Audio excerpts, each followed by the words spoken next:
जी बड़ा स्टूडेंट्स, मेरी आवाज़ ठीक आ रही है आपको?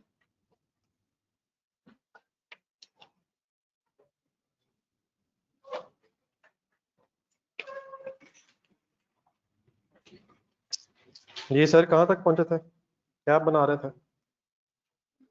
डिस्कशन कहाँ तक पहुंची थी? टोटल अकाउंट बना रहे थे, किस कॉन्टेक्स्ट में? एसेट अकाउंट, कॉस्ट या डब्ल्यूडीवी?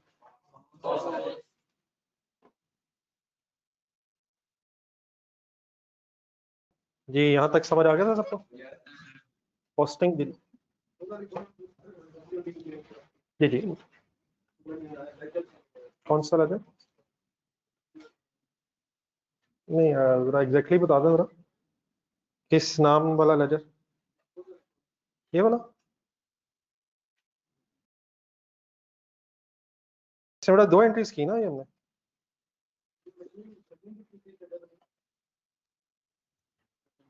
एक एंट्री हुई cash debit, disposal account credit.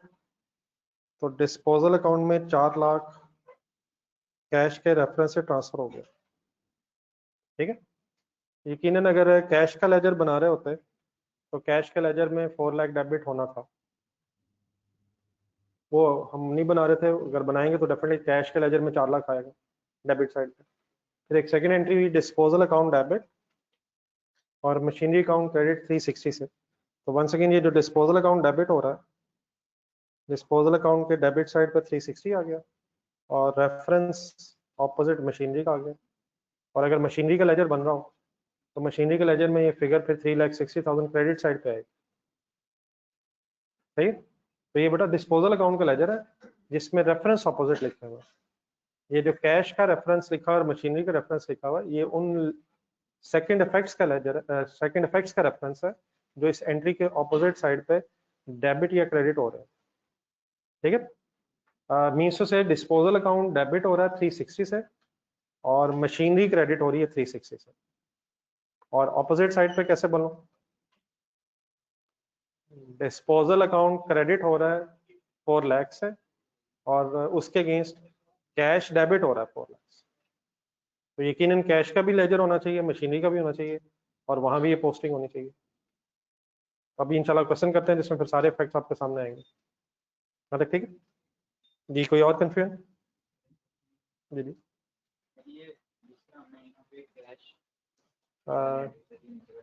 जी जी।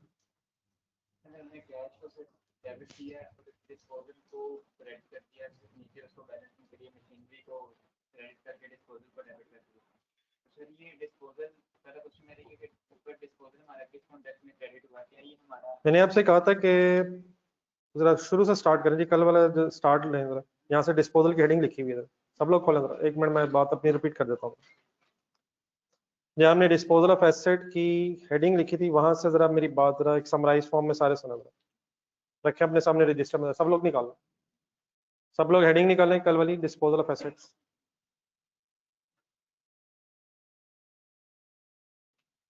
देखिए बेटा, जब भी कभी डिस्पोजल आपकी होगी और आप गेन या लॉस निकालना चाहते हैं, रेडी है सारे? तो हम कंपेयर करेंगे कैश मीन सेल प्रोसीड्स और एसेट की डब्ल्यूडीवी को।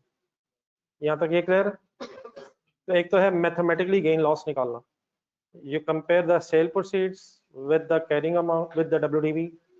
अगर सेल प्रोसीड्स ज्यादा है तो गेन आ जाएगा और अगर सेल प्रोसीड्स कम है तो लॉस आ जाएगा। तो पहली बात तो ये हुई। फिर नेक्स्ट बेटा डिस्कशन ये स्टार्ट हुई कि अकाउंटिंग ट्रीटमेंट की हमने हेडिंग लिखी थी। अब हम अकाउंटेंट्स हैं, जब भी कोई ट्रांजेक्शन हो जाए हम इसे फिर डेबिट क्रेडिट फॉर्म में अपनी बुक्स में जर्नल में रिकॉर्ड करते हैं, लेजर्स वगैरह बनाते हैं। फिर नेक्स्ट आगे डिस्कशन हुई, अब आप साथ साथ देखते रहिएगा कि अब अगर ये ऐसे डिस्पोज हो गया तो उसको हमने अपनी बुक्स में रिकॉर्ड कैसे करना है। तो फिर यहाँ पे क्वेश्चन एक ये राइज हुआ था कि क्या जो ऐसे डिस्पोज हुआ है वो हमारी बुक्स में डब्ल्यूडीवी पे है या कॉस्ट पे है? दोनों पे हो सकता है। तो हमने पहला एक सिनेरियो बना लिया था कि सपोज जो एसेट डिस्पोज हुआ है वो हमारी बुक्स में डब्ल्यूडीवी पे। फिर हमने नीचे एक एंट्री की। इस गेन लॉस को डायरेक्टली रिकॉर्ड करने का एक तरीका ये है कि कैश आ रहा है उसे डेबिट करना है, एसेट जा रहा है उससे क्रेडिट करना है और देन इस एंट्री को बैलेंस करना है। अगर कैश ज्यादा है तो गेन आ जाएगा, वाइस वर्सा बोले जरा, कैश कम है तो लॉस आ जाएगा।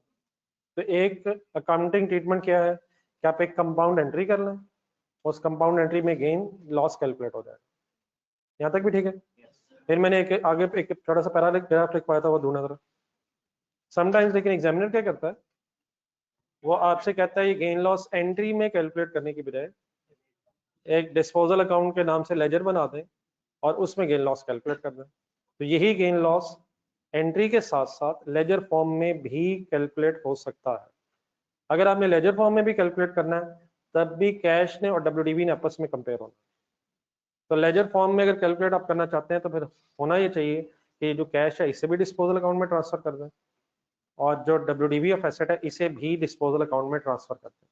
ट्रांसफर का सिंपली मतलब ये है कि कैश इटसेल्फ डेबिट होना है, वो आ रहा है, तो उसको ट्रांसफर करने के लिए डिस्पोजल अकाउंट में डिस्पोजल अकाउंट क्रेडिट कर दें। तो ये जो डिस्पोजल अकाउंट डेबिट क्रेडिट लिखा हुआ है ये जस्ट एक ट्रांसफर एंट्री के तौर पे लिखा हुआ है। क्या कैश आ रहा है, क्या मशीन जा रही है, कैश आ रहा है, कैश ने डेबिट ही होना, मशीन जा रही है, मशीन ने क्रेडिट ही होना। तो एक तो ये इन दोनों को आपस में कंपेयर कर लें कैश और मशीन, फिर तो उसी एंट्री के अंदर गेन या लॉस आ जाएगा।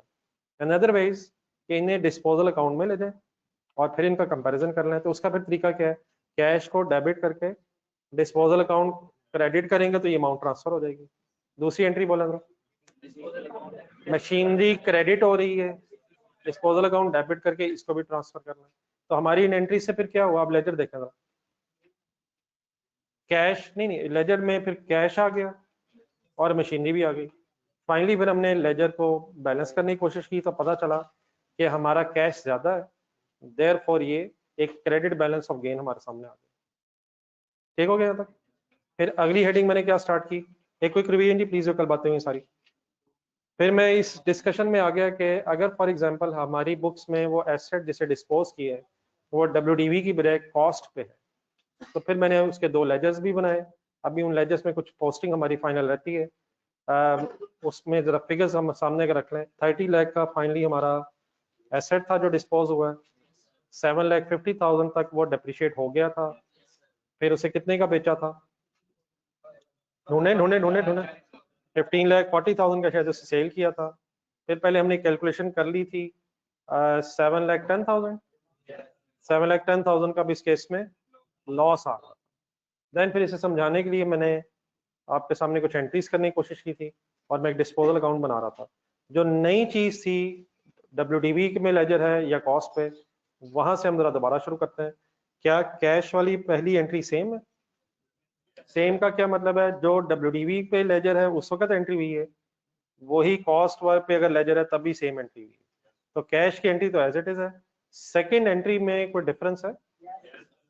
अगर आप एंट्री देखें तो एंट्री सेम है, disposal account debit asset credit entry same है, लेकिन इसकी जो अमाउंट है वो डब्ल्यूडीवी होगी अगर लेजर डब्ल्यूडीवी पे है और कॉस्ट होगी अगर एसेट कॉस्ट पे है। लेकिन अगर एसेट कॉस्ट पे है तो अब ऊपर एक सेकंड डिस्पोजल अकाउंट देखें, अगर हम लेजर में सिर्फ कैश और एसेट की कॉस्ट को ट्रांसफर करेंगे तो हमारा गेन लॉस सही कैलकुलेट नहीं होगा।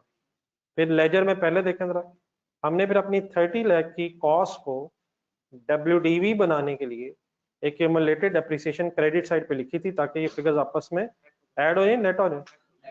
कॉस्ट को डब्ल्यूडीवी कैसे बनाते हैं, उसमें से क्यूमुलेटेड डेप्रिसिएशन माइनस करनी पड़ेगी। तो डेबिट साइड पे कॉस्ट है, एक्यूमुलेटेड डेप्रिसिएशन हमने क्रेडिट साइड पे लिखी, इससे ऑटोमेटिकली अभी एसेट डब्ल्यूडीवी पे आ जाएगा और कैश से कंपेयर होके इंशाल्लाह अभी आप देखेंगे हमारा सही लॉस या गेन जो भी हो रहा होगा वो कैलकुलेट हो जाया करेगा। तो why there is a need of third entry, जो हमें फर्स्ट केस में डब्ल्यूडीवी वाले केस में नहीं करनी पड़ी, तो convert the cost into WDV. तो ये वाला काम हमें तब करना होगा अगर एसेट अकाउंट हमारा कॉस्ट पे। ये ठीक है जी प्लीज, आई होप के कुछ रिवाइज हो गए। तो आइए सबसे पहले आप जरा कैलकुलेटर पकड़ें और डिस्पोजल अकाउंट जरा बैलेंस कर दें।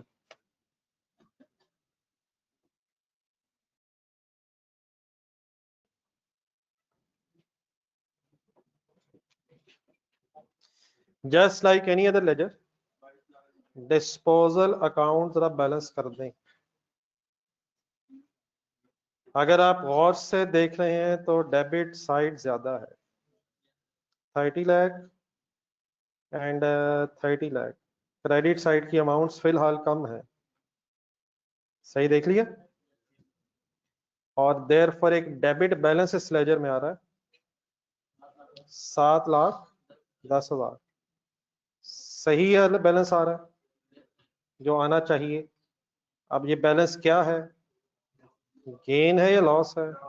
Y loss? डेबिट बैलेंस है, प्रॉफिट एंड लॉस में जाना है, बल्कि पहले प्रॉफिट लॉस लिखना है। और प्रॉफिट एंड लॉस में एग्जैक्टली कहाँ जाना है? समवेयर ऑपरेटिंग एक्सपेंसेस कहना है। गेन होगा तो अदर इनकम है, लॉस होगा तो ऑपरेटिंग एक्सपेंसेस में प्लस हो जाए। ठीक है जी, प्लीज एनी कंफ्यूजन?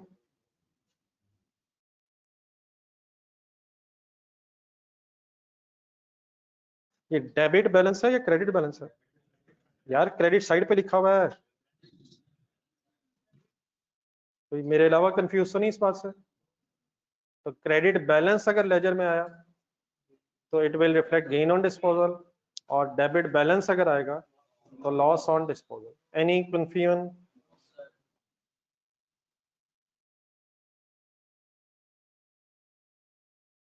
चलिए ये इससे थोड़ा सा पीछे मैंने मशीनरी अकाउंट और एक्यूमुलेटेड एप्रिसिएशन अकाउंट में भी जरा स्पेस रखी हुई थी, तो आज जरा ये पोस्टिंग कंप्लीट हो जाए ताकि जरा पिक्चर पूरी सामने आ जाए।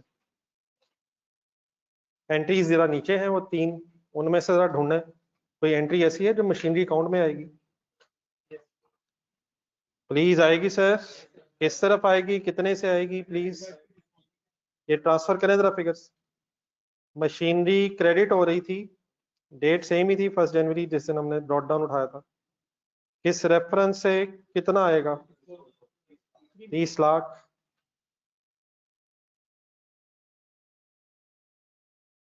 और एक और एंट्री क्यूमुलेटेड अप्रिसिएशन वाली भी है, देख के बोले तो एंट्री क्या हो? डिस्पोजल क्रेडिट है तो accumulated depreciation debit, disposal account credit. तो 7,50,000 एक्यूमुलेटेड अप्रिसिएशन के लेजर में भी डेबिट साइड पे फिगर आ रही है। और after that kindly sir ledger को दोनों को बैलेंस करें।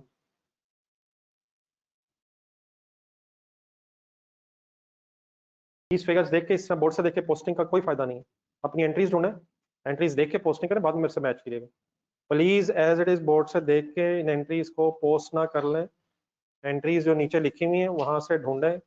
मशीनरी क्रेडिट हो रही है by the reference of disposal, और एक्यूमुलेटेड एप्रिसिएशन डेबिट हो रही है by the reference of disposal. तो खुद से काइंडली पोस्टिंग करें।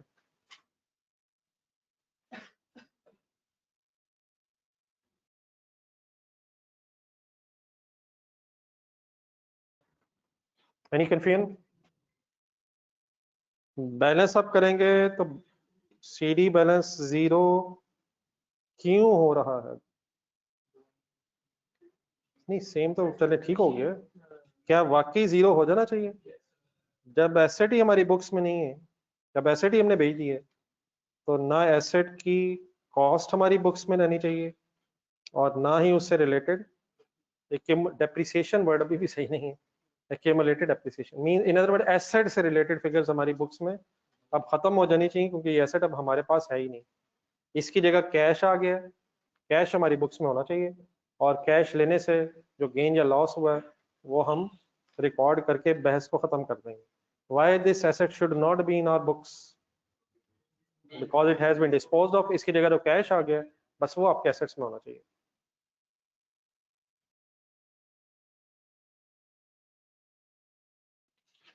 जी आप मेरी रिक्वेस्ट पे काइंडली अगर कल वाला भी आज वाला भी फाइनली देख लें, अगर अभी भी कोई कंफ्यूजन है तो बता दें, वरना फिर अभी हमने ये जो सब कुछ किया है इसको जरा समराइज करते हैं।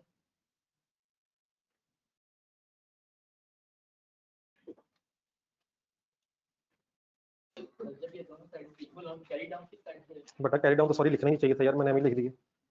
कैरी डाउन किसी साइड पे नहीं लिखते सर, डैश, सॉरी वो मैंने अभी बस लिख दी। जिधर होना चाहिए था उधर मैंने लिख के डैश लगा दिया, तो कोई लिखने की जरूरत नहीं। सीडी मेरा ख्याल है कब लिखते हैं आप बताएं? मेरा ख्याल है अगर बैलेंस नहीं है तो सॉरी मैं मिटा।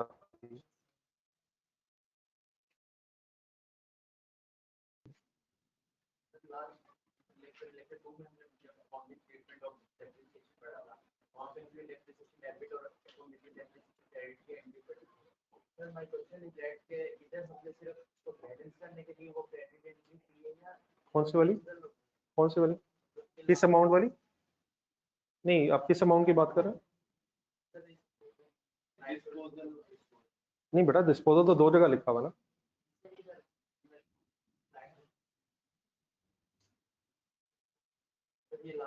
हाँ जी। नहीं बेटा, इसे बैलेंस करने के लिए इस तरह तो मना करें। डिस्पोजल अकाउंट जरा गौर से देखें। डिस्पोजल अकाउंट में 30 लाख क्या है? कॉस्ट है। हालांकि कंपैरिजन कैश के साथ कॉस्ट का होना चाहिए डब्ल्यूडीवी का। तो अब इस कॉस्ट को डब्ल्यूडीवी कैसे बनाऊं? एक्यूमुलेटेड डेप्रिसिएशन लेस करके। एक्यूमुलेटेड डेप्रिसिएशन लेस कैसे करूं? डेबिट करके या क्रेडिट करके? इस लेजर में क्रेडिट करके। ऑटोमेटिकली ये क्या एंट्री बन गई है? Accumulated depreciation debit and disposal credit. क्या इस एंट्री का कुछ पर्पस है या बस वैसे ही दिल किया है? क्या पर्पस है? तो convert the cost into WDV. और अगर ये नहीं होगा तो आपकी फिगर ठीक ही नहीं आएगी। ये काम लेकिन पिछली डिस्कशन में क्यों हुआ? डब्ल्यूडीवी वाली में वहां ऑलरेडी ही वो था जो होना चाहिए था, लेकिन यहाँ कॉस्ट को डब्ल्यूडीवी आपको बनाने के लिए फिर बेटा ये भी एंट्री करनी पड़ेगी। और इस एंट्री का इफेक्ट क्या होगा? अब थोड़ा सा अगर आप वर्ड्स का डिफरेंस अलग रखेंगे ना तो इंशाल्लाह क्लियर हो जाएगा। ये डेप्रिसिएशन नहीं है। डेप्रिसिएशन क्रेडिट साइड पे आ रही है, एक्यूमुलेटेड डेप्रिसिएशन। ये क्या फर्क है? ये कोई एक्सपेंस नहीं है।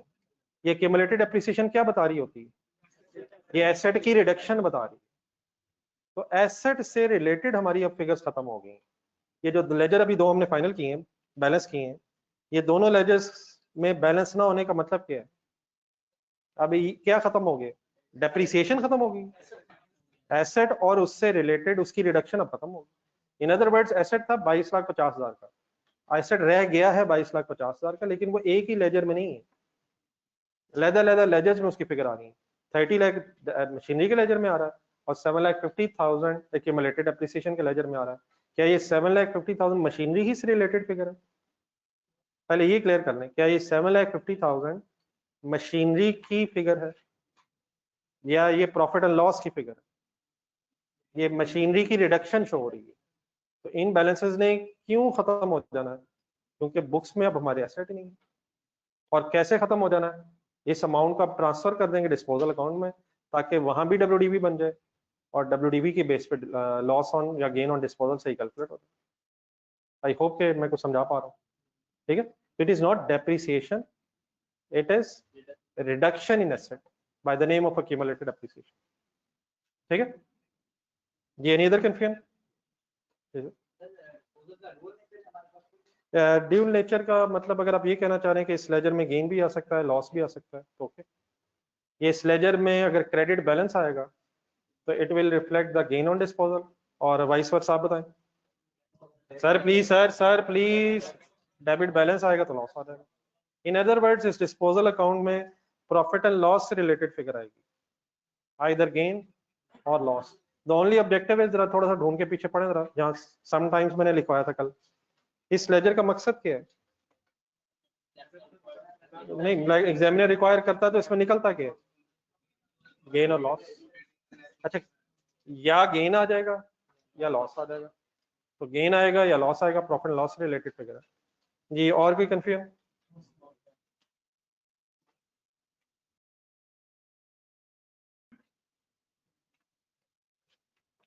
जी सर, अब एक छोटा सा काम और, उसके बाद फिर जो ये सब कुछ हमने कल से लिखा है इसको हम जरा समराइज फॉर्म में भी लिखते हैं। कल वाली डिस्कशन जरा दोबारा देखें एक मिनट। जब एसेट अकाउंट डब्ल्यूडीवी पे था, देखा करें प्लीज, देखा करें बार बार।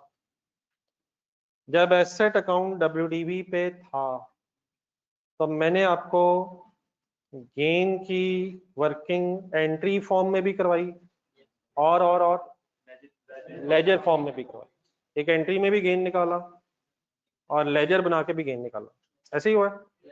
लेकिन अब थोड़ा सा आगे देखें, जब एसेट अकाउंट कॉस्ट पे है तो मैंने अभी सिर्फ लेजर फॉर्म में लॉस निकाला है।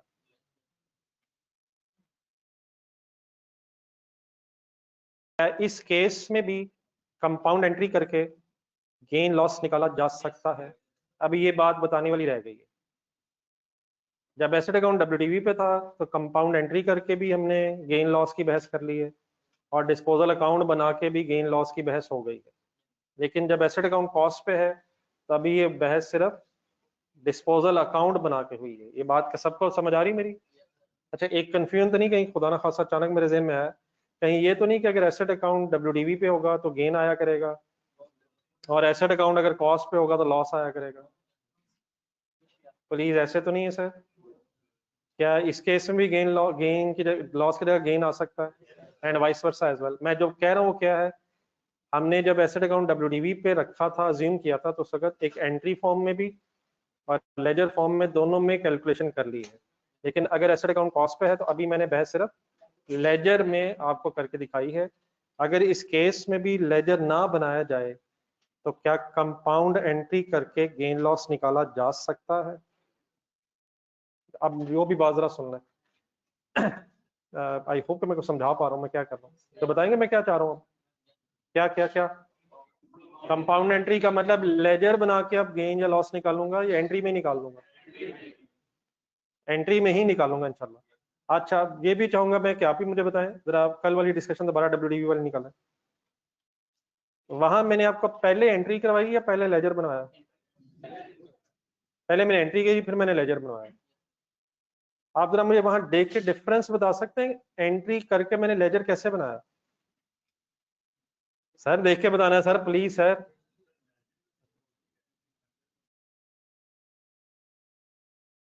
एंट्री मैंने की, उसमें 40,000 गेन आ गया। फिर मैंने उसी एंट्री में क्या किया कि फिर मैंने डिस्पोजल अकाउंट बना दिया। नहीं सर, मैंने कुछ नहीं, मैंने जो किया, हाँ, ठीक, ट्राई जरा, एक मिनट और। मैंने उस एंट्री में क्या ऐसा काम किया कि डिस्पोजल का लेजर बन गया? मैंने सेम एंट्री, कैश ऊपर लिखा, मशीनरी नीचे लिखी, सेंटर में एक लाइन लगाई और दोनों के अगेंस्ट डिस्पोजल लिखी। प्लीज ऐसे ही किया सर। मैंने एंट्री बैलेंस करने की बजाय दोनों हेड्स के अगेंस्ट अलग अलग डिस्पोजल लिखी। बिल्कुल इसी तरह बोर्ड पर जरा देखें, जो आपके पास 3 एंट्रीज नजर आ रही हैं आपको, क्या इसमें आपको डिस्पोजल अकाउंट का रेफरेंस नजर आ रहा है? तो अगर मैं ये डिस्पोजल अकाउंट का रेफरेंस बीच में निकाल दूं तीनों एंट्रीज में,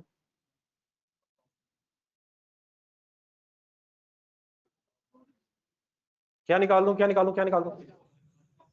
मसलन क्या रह जाएगा पीछे लिखवा, क्या रह जाएगा, क्या रह जाएगा? कैश डेबिट कितना?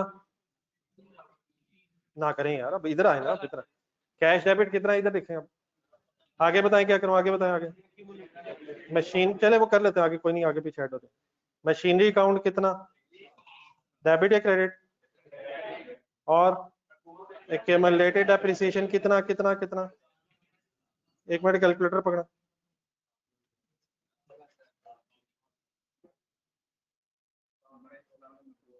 ना करो यार, बैलेंस करना बेटा, क्या हो गया? प्लीज कैलकुलेटर अलाउड है, मैं बताना भूल गया, प्लीज मेरी इस एंट्री को बैलेंस करें।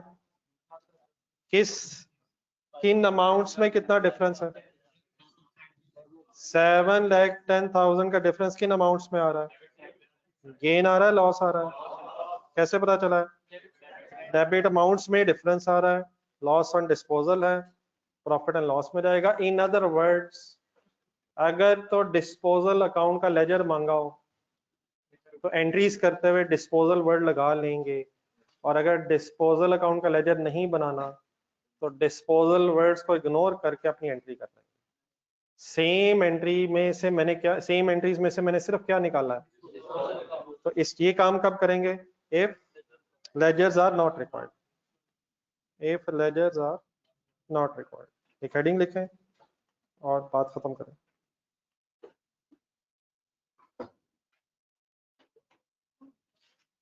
क्या कंपाउंड एंट्री करके भी गेन लॉस आ सकता है और क्या लेजर बना के भी आ सकता है?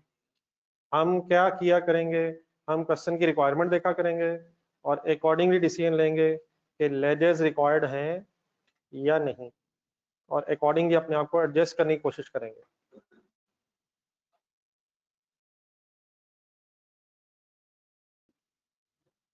Any confusion?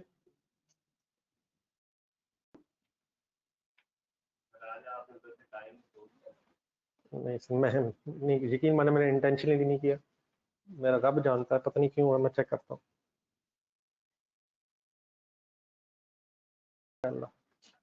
जब जरूरत पड़े मुझे बता दीजिएगा। आ रहा, लेकिन ऐसे कल किसी और पर आ रहा था।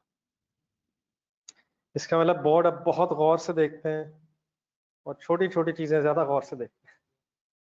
30 लाख नजर आ रहा है सर? बस ठीक है सर।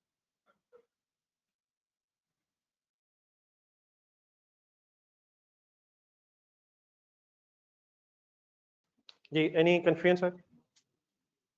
चलें सर, अब ऐसा करते हैं, ये जो डिस्कशन कल से लेके यहाँ तक पहुंची है, इसकी एक समरी बनाते हैं।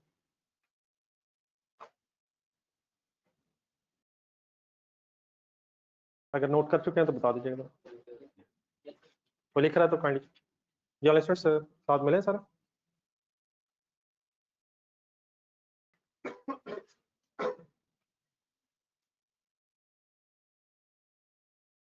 किसे ढूंढ रहे हैं सर, मुझे हुक्म करें। मैं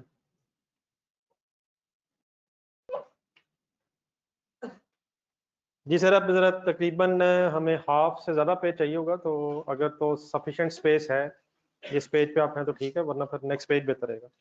अगर आधे से ज़्यादा पेज अवेलेबल है तो ठीक है, वरना फिर नेक्स्ट पेज पे आ जाए। Accounting treatment of disposal.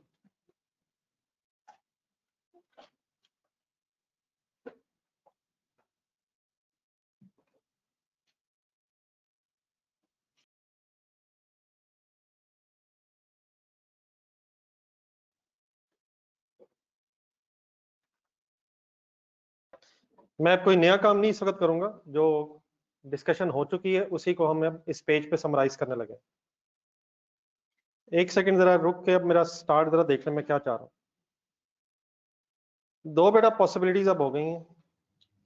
If, सुन ले थोड़ा सा जरा, no separate ledger of, if no separate ledger of accumulated depreciation, इसका क्या मतलब होगा? एसेट अकाउंट कॉस्ट पे या डब्ल्यू पे? और इसके ऑपोजिट साइड पे इफ, लिखें जी दो हेडिंग, जरा सेंटर में लाइन लगाएं पेज पे। If separate ledger of accumulated appreciation.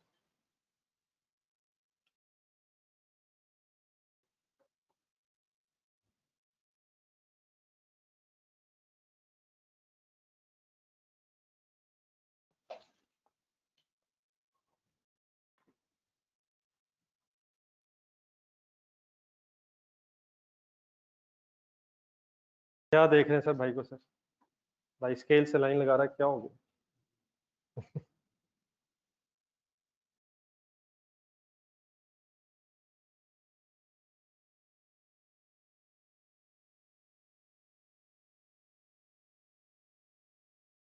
Sir यही गुजारा करना है यार, ना करें इतना लाइन लाइनों में लगा दिए। बिस्मिल्लाह पढ़ के लिखें जो लिखा है, लेफ्ट राइट साइड। माशाल्लाह 3 3 पेन भी हैं। रेड की बारी है, ब्लू की बारी है, ब्लैक की बारी है।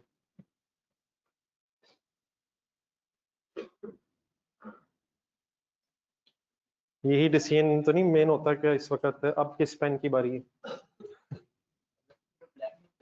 ये एग्जाम में सिर्फ ब्लैक पेन अलाउड है सर, लेकिन कोई नहीं, ठीक है, इस वक्त अगर नोट्स बना रहे हैं। लेकिन sir please black ball point allowed है, पॉइंटर अलाउड है, काला मार्कर अलाउड है, प्लीज ब्लैक बॉल पॉइंट काफी है।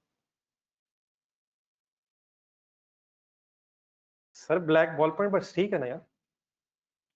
नहीं sir, please black ball, exam में ओनली यूज ब्लैक पेन। यकीन माने, मतलब मैंने नहीं, आई क्या कहता है हमेशा पेपर में कौन सा पेन प्लीज। आगे चलते हैं मतलब, मे बी सर बाकी अल्लाह बेहतर जानता है। एग्जामिनर कलर ब्राइंड होगा तो एग्जामिनर पे इंशाल्लाह किसी और दिन लंबा एनालिसिस करेंगे। आज जरा इधर वापस आ रहे हैं। सॉरी या अल्लाह, मैं रेड यूज कर लेता हूँ। रेड यूज हो गया सर, क्या हो गया सर? ब्लैक ठीक है सर, अच्छा लग रहा है सर। प्लीज इधर शुरू कर लें सर, लेफ्ट साइड देखें सर, नोट कर लिए। देन सर इसमें फर्दर दो पॉसिबिलिटीज बन जाएंगी, अब जरा रुक के सुन लें जरा। अब मेरा ब्लैक ही ready.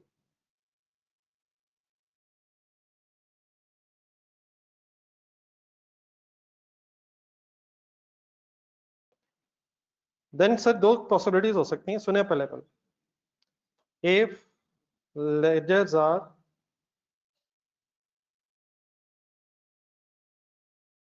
Not required, if ledgers are not required का मतलब है कि क्वेश्चन की रिक्वायरमेंट देखी जब हमने, फॉर एग्जांपल अभी इंशाल्लाह आज क्वेश्चन स्टार्ट करते हैं, तो क्वेश्चन में लिखा हुआ है प्रिपेयर अकाउंटिंग एंट्रीज, उसका मतलब क्या होगा, ledgers आर नॉट रिक्वायर्ड। तो अगर ledgers रिक्वायर्ड नहीं होंगे तो फिर हम कंपाउंड एंट्रीज करेंगे डिस्पोजल। प्लीज बताएं लेफ्ट साइड पे क्या कंपाउंड एंट्री करेंगे। कैश डेबिट कितने से, जितने से आ रहा होगा। अब मैं अमाउंट इग्नोर कर रहा हूँ, 4 लाख आ रहा है तो 4 लाख आ रहा है, 15 लाख आ रहा है तो 15 लाख आ रहा है, जितना कैश आ रहा होगा उतने से कैश डेबिट कर देंगे। क्लियर है। फिर क्या करेंगे, चलिए एसेट ही लिखते हैं, एसेट क्रेडिट कर देंगे किस अमाउंट से, एसेट क्रेडिट करेंगे एट डब्ल्यूडीवी, थोड़ा सा जरा और, किस दिन की WDV, on the date of disposal. WDV तो पहले साल के एंड में भी आ सकती है, दूसरे साल के एंड भी आ सकती है, तीसरे पे भी। तो हम किस दिन की डब्ल्यूडीवी से क्रेडिट करेंगे, on the date of disposal. तो थोड़े से वर्ड पूरे कर देते हैं, at WDV on the date of disposal.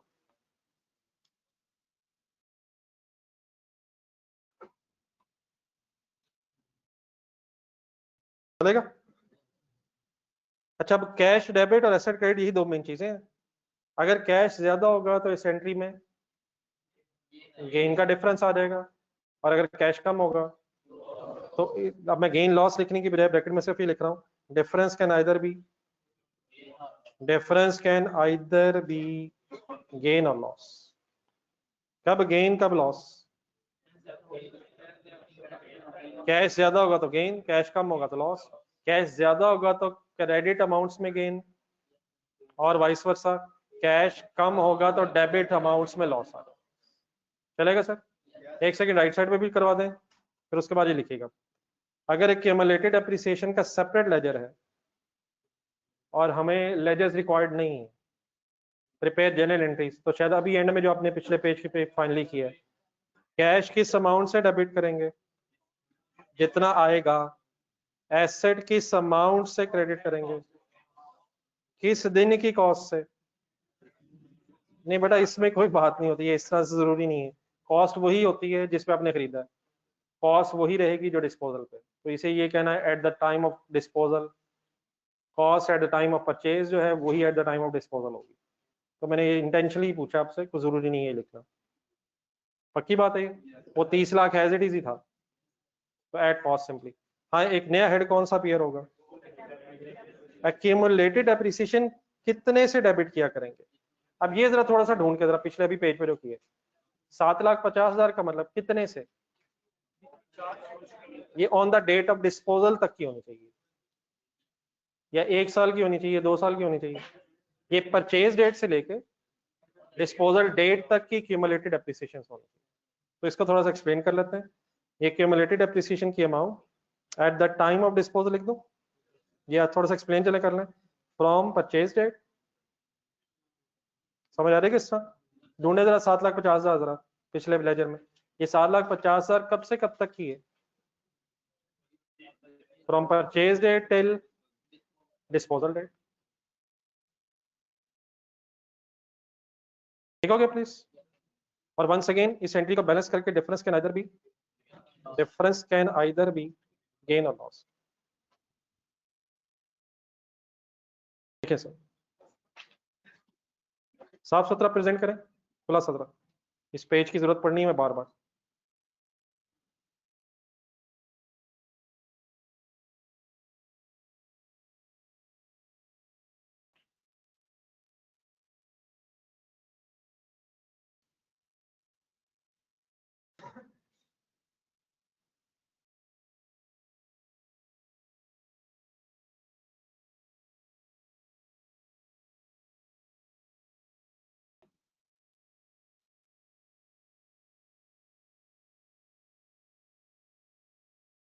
Any confusion?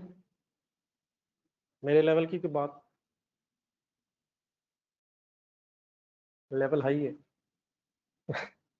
आपकी बात इस वक्त हाईएस्ट लेवल पहुंचेगी। लेकिन बहरहाल चलें, आज पहला पॉजिटिव ये है कि भाई टाइम पे आया है।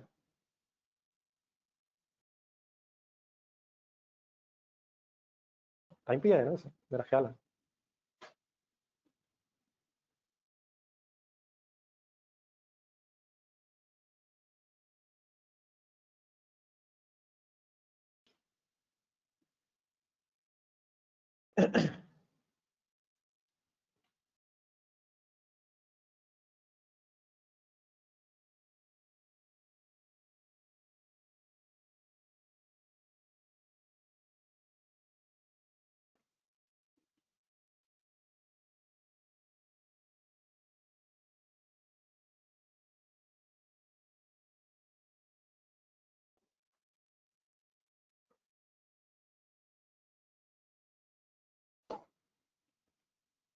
जी अगर कंप्लीट कर लेंगे तो प्लीज बताइए। जी ऑनलाइन स्टूडेंट्स आप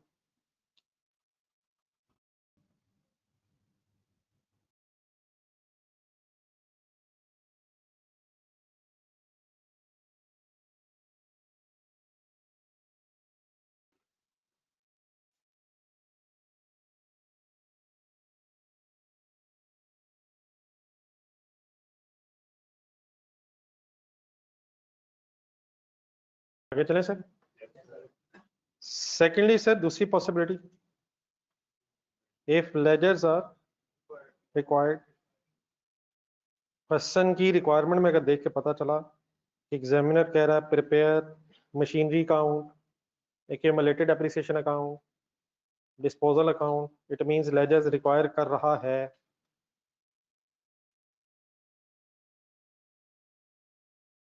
हेडिंग्स मेरी समझ आ रही?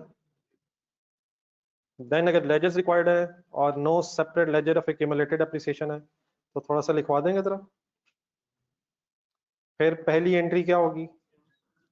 कैश डेबिट, फिर डिस्पोजल अकाउंट वर्ड लगाने शुरू करते हैं ताकि डिस्पोजल अकाउंट में फिगर्स ट्रांसफर हो जाए।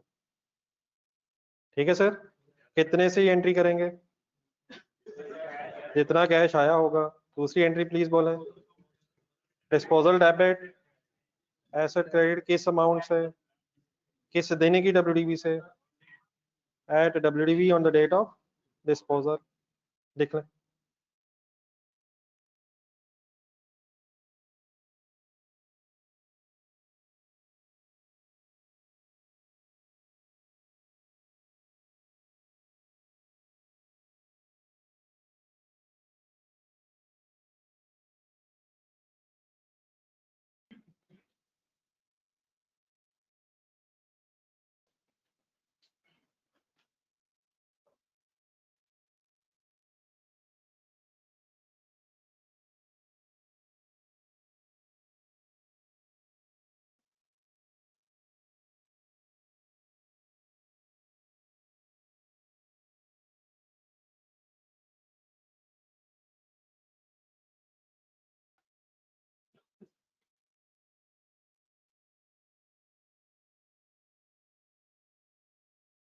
जी क्या इन दो एंट्री से एक क्वेश्चन छोटा सा आप आगे लिख रहे हैं? ठीक है लिख लीजिएगा, लेकिन एक छोटा सा क्वेश्चन का आंसर दे दो। क्या इन दो एंट्री से गेन लॉस आ जाएगा?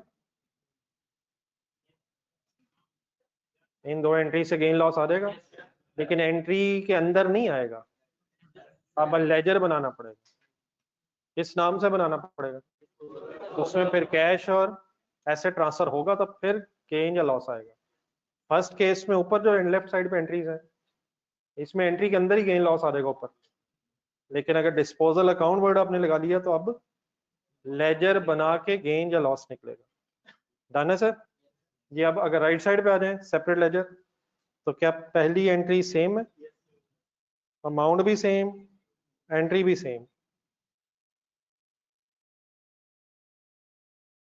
दूसरी एंट्री लिखवाएं।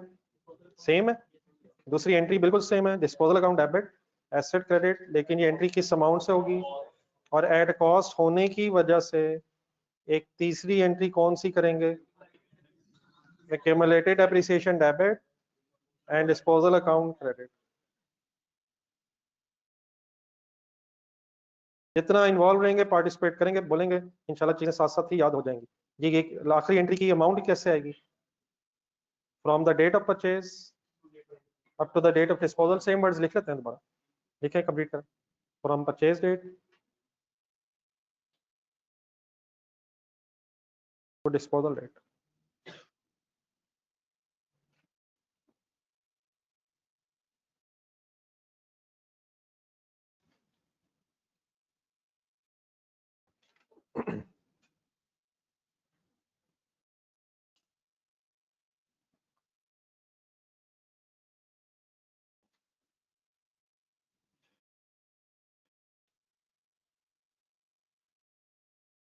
चलिए आपके पास नोट्स हैं जो मैंने एक सेट दिया था 2-3 दिन पहले, उसमें पेज नंबर 3 पे कराएं।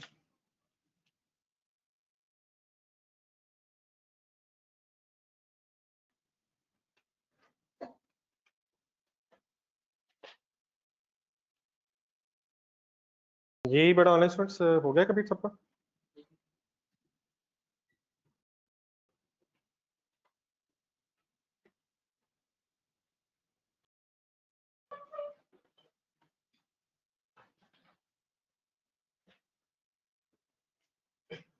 ये बोर्ड पे जो एंट्रीज नजर आ रही हैं नोट होगी, ये ऑनलाइन स्टूडेंट्स आपकी?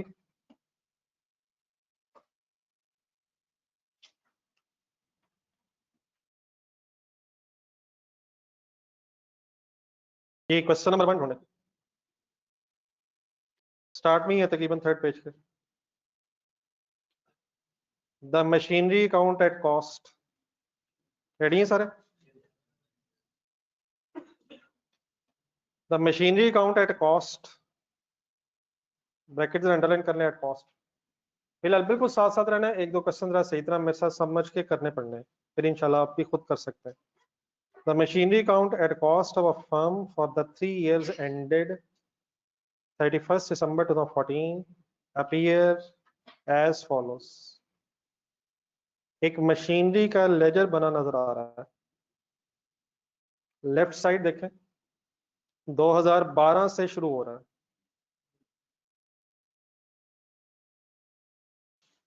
फर्स्ट जनवरी डेट को लिखी हुई है 2012 में, साथ कैश का एक रेफरेंस है। नंबर 1 कोई शायद मशीनरी है, 50,000 की एंट्री सुनाया जरा। मशीनरी डेबिट है, कैश क्रेडिट है, एक छोटा सा लेजर आपके सामने बना हुआ है, और लगता है पहले वाले साल में ना कोई और एडिशन हुई है, ना ही कोई डिस्पोजल नजर आ रही है, वही 50,000 एक सीडी बैलेंस बन गया। अगला साल समझ आ गया? डेप्रिसिएशन किधर गई? क्योंकि ये लेजर कॉस्ट पे है तो इसमें डेप्रिसिएशन नहीं होनी चाहिए, इस नाम से अलग लेजर होना चाहिए। आगे चलें, फिर ये बड़ा जो क्लोजिंग बैलेंस है 50,000, ये नेक्स्ट ईयर के स्टार्ट पे ब्रॉड डाउन बन गया 1 जनवरी 2013 को, सही कह रहा हूँ? फिर उसके नीचे डेट लिखी हुई है 1 जुलाई 2013, एक मशीनरी नंबर 2 परचेज हुई है, मशीन डेबिट कैश क्रेडिट 20,000 की, और टोटल क्लोजिंग बैलेंस पर 70,000 सीडी बन गया। वो 70,000 नेक्स्ट ईयर ब्रॉड डाउन उठाया गया, एक 1 जुलाई 2014 को फिर मशीनरी नंबर 3 शायद आई है, 15,000 की एक और एडिशन हुई, और 3 मशीनों का टोटल 85,000 क्लोजिंग बैलेंस बन गया। लेजर समझ आ गया कैसे बना हुआ? डेफिनेटली ये जो अब 2014 का क्लोजिंग बैलेंस है, अगर हमने 2015 में वर्किंग करनी हो तो 15 के एंगल से 85,000 ब्रॉड डाउन मशीनरी बैलेंस हो जाएगा। ठीक हो गया प्लीज? 2 लाइनें, 2-3 लाइनें और है, फिर रिक्वायरमेंट में चलते हैं। देन वो कहता है next, depreciation at the rate of 20% on diminishing value basis means reducing balance method was accumulated in provision for depreciation account के तरह वर्ड्स अंडरलाइन करने, 4 लाइनें, 4 words, sorry, provision for depreciation account। Provision for depreciation account please कोई परेशानी वाली बात नहीं है, रिक्वायरमेंट ढूंढे नीचे, और उसके नीचे एक नोट है, इसी क्वेश्चन की रिक्वायरमेंट के नीचे एक note. Provision for depreciation account simply एक एक्यूमुलेटेड डेप्रिसिएशन अकाउंट ही का पुराना एक नाम है जो कभी कभी यूज हो जाता है। नॉर्मली तो हम वर्ड क्या यूज करेंगे, एक्यूमुलेटेड डेप्रिसिएशन अकाउंट। लेकिन अगर कभी एग्जामिनर वर्ड यूज कर दे प्रोविजन फॉर डेप्रिसिएशन अकाउंट, तो ये सिंपली किस चीज ही की बात हो रही है, एक्यूमुलेटेड डेप्रिसिएशन अकाउंट। वापस आ जाए, depreciation at the rate of 20% reducing balance method was accumulated in accumulated depreciation account. Any confusion? Then वो कहता है 1 October 2015 full consideration now. 1 October 2015 machine number 2 कहीं ढूंढना जरा, क्या कॉस्ट थी, कब खरीदी थी? 1 जुलाई 13, 1 जुलाई 13, 20,000 की। 1 अक्टूबर 2015 को मशीन नंबर 2 जो हमने 20,000 की खरीदी थी 1 जुलाई 13 पे was damaged and had to be replaced by a new machine costing 25,000 रुपए।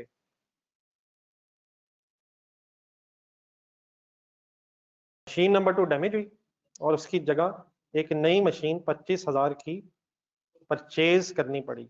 सही कह रहा हूं? Last line, the machine was insured. अभी सुना है वर्ड इंश्योर्ड? कौन सी machine? Machine number 2 was insured and therefore कहां से कितना मिल गया है? इंश्योरेंस कंपनी से 12,400 इस मशीन के अगेंस्ट हमें मिल गया। इंश्योरेंस का आइडिया है सर? इंश्योरेंस अगर आपने किसी एसेट की करवाई हो और वो एसेट डैमेज हो जाए तो इंश्योरेंस कंपनी से आपको अपने उस लॉस के अगेंस्ट पैसे रिकवर हो जाते हैं। तो किस मशीन के अगेंस्ट से 12,400 मिला? अब फुल कंसंट्रेशन से मेरे 2-3 वर्ड्स जरा ध्यान से सुने जरा। मशीन नंबर 2 कितने की थी? तो क्या 20,000 के बदले हमें 12,400 मिला? 20,000 कॉस्ट कब थी? क्या 1 जुलाई 2013 से लेके 1 जुलाई 2013 से लेके 1 अक्टूबर 2015 तक उसे यूज भी किया था? और क्या यूज करने से उसे कुछ डेप्रिशिएट भी किया होगा? तो क्या इंश्योरेंस क्लेम के मिलने से हमें कोई नेट गेन हुआ है या नेट लॉस हुआ है? ये कैसे कैलकुलेट हो सकता है? अगर हम 1 अक्टूबर 2015 पे इस मशीनरी की WDV निकाल लें, प्लीज क्या निकाल लें सर? तो उस WDV का कंपैरिजन 12,400 से करके हमें पता चल सकता है कि कुछ एक्स्ट्रा क्लेम मिल गया है या कुछ कम मिल गया है। एक्स्ट्रा मिल गया तो गेन हो जाएगा और अगर कम मिला है तो लॉस भी हो सकता है। यहाँ तक क्लियर है सारे? ये लास्ट पैराग्राफ तो इंडिविजुअली भी पढ़ लेना। इसमें क्या क्या इंफॉर्मेशन मिली है हमें? रिड्यूसिंग बैलेंस मेथड है, रेट 20% है। अच्छा, रिड्यूसिंग बैलेंस मेथड को ज़हन में है, 1-2 दिन पहले बात हुई है। फर्स्ट ईयर रेट किससे मल्टीप्लाई होता है और सेकंड ईयर से ऑनवर्ड्स? एक्यूमुलेटेड एप्रिसिएशन का लेजर अलग होगा इस सवाल में। देन एक मशीनरी नंबर 2 है जिसकी डैमेज की वजह से शायद हम डिस्पोजल की वर्किंग करेंगे। डन है? हाँ, अब रिक्वायरमेंट्स पढ़ें। प्रिपेयर 2015, पिछले 3 सालों का डाटा दिया हुआ है, 12, 13, 14। हमसे 2015 की इंफॉर्मेशन मांग रहा है और क्या क्या मांग रहा है अंडरलाइन कर लें। Machinery account, provision for depreciation account and machinery disposal account.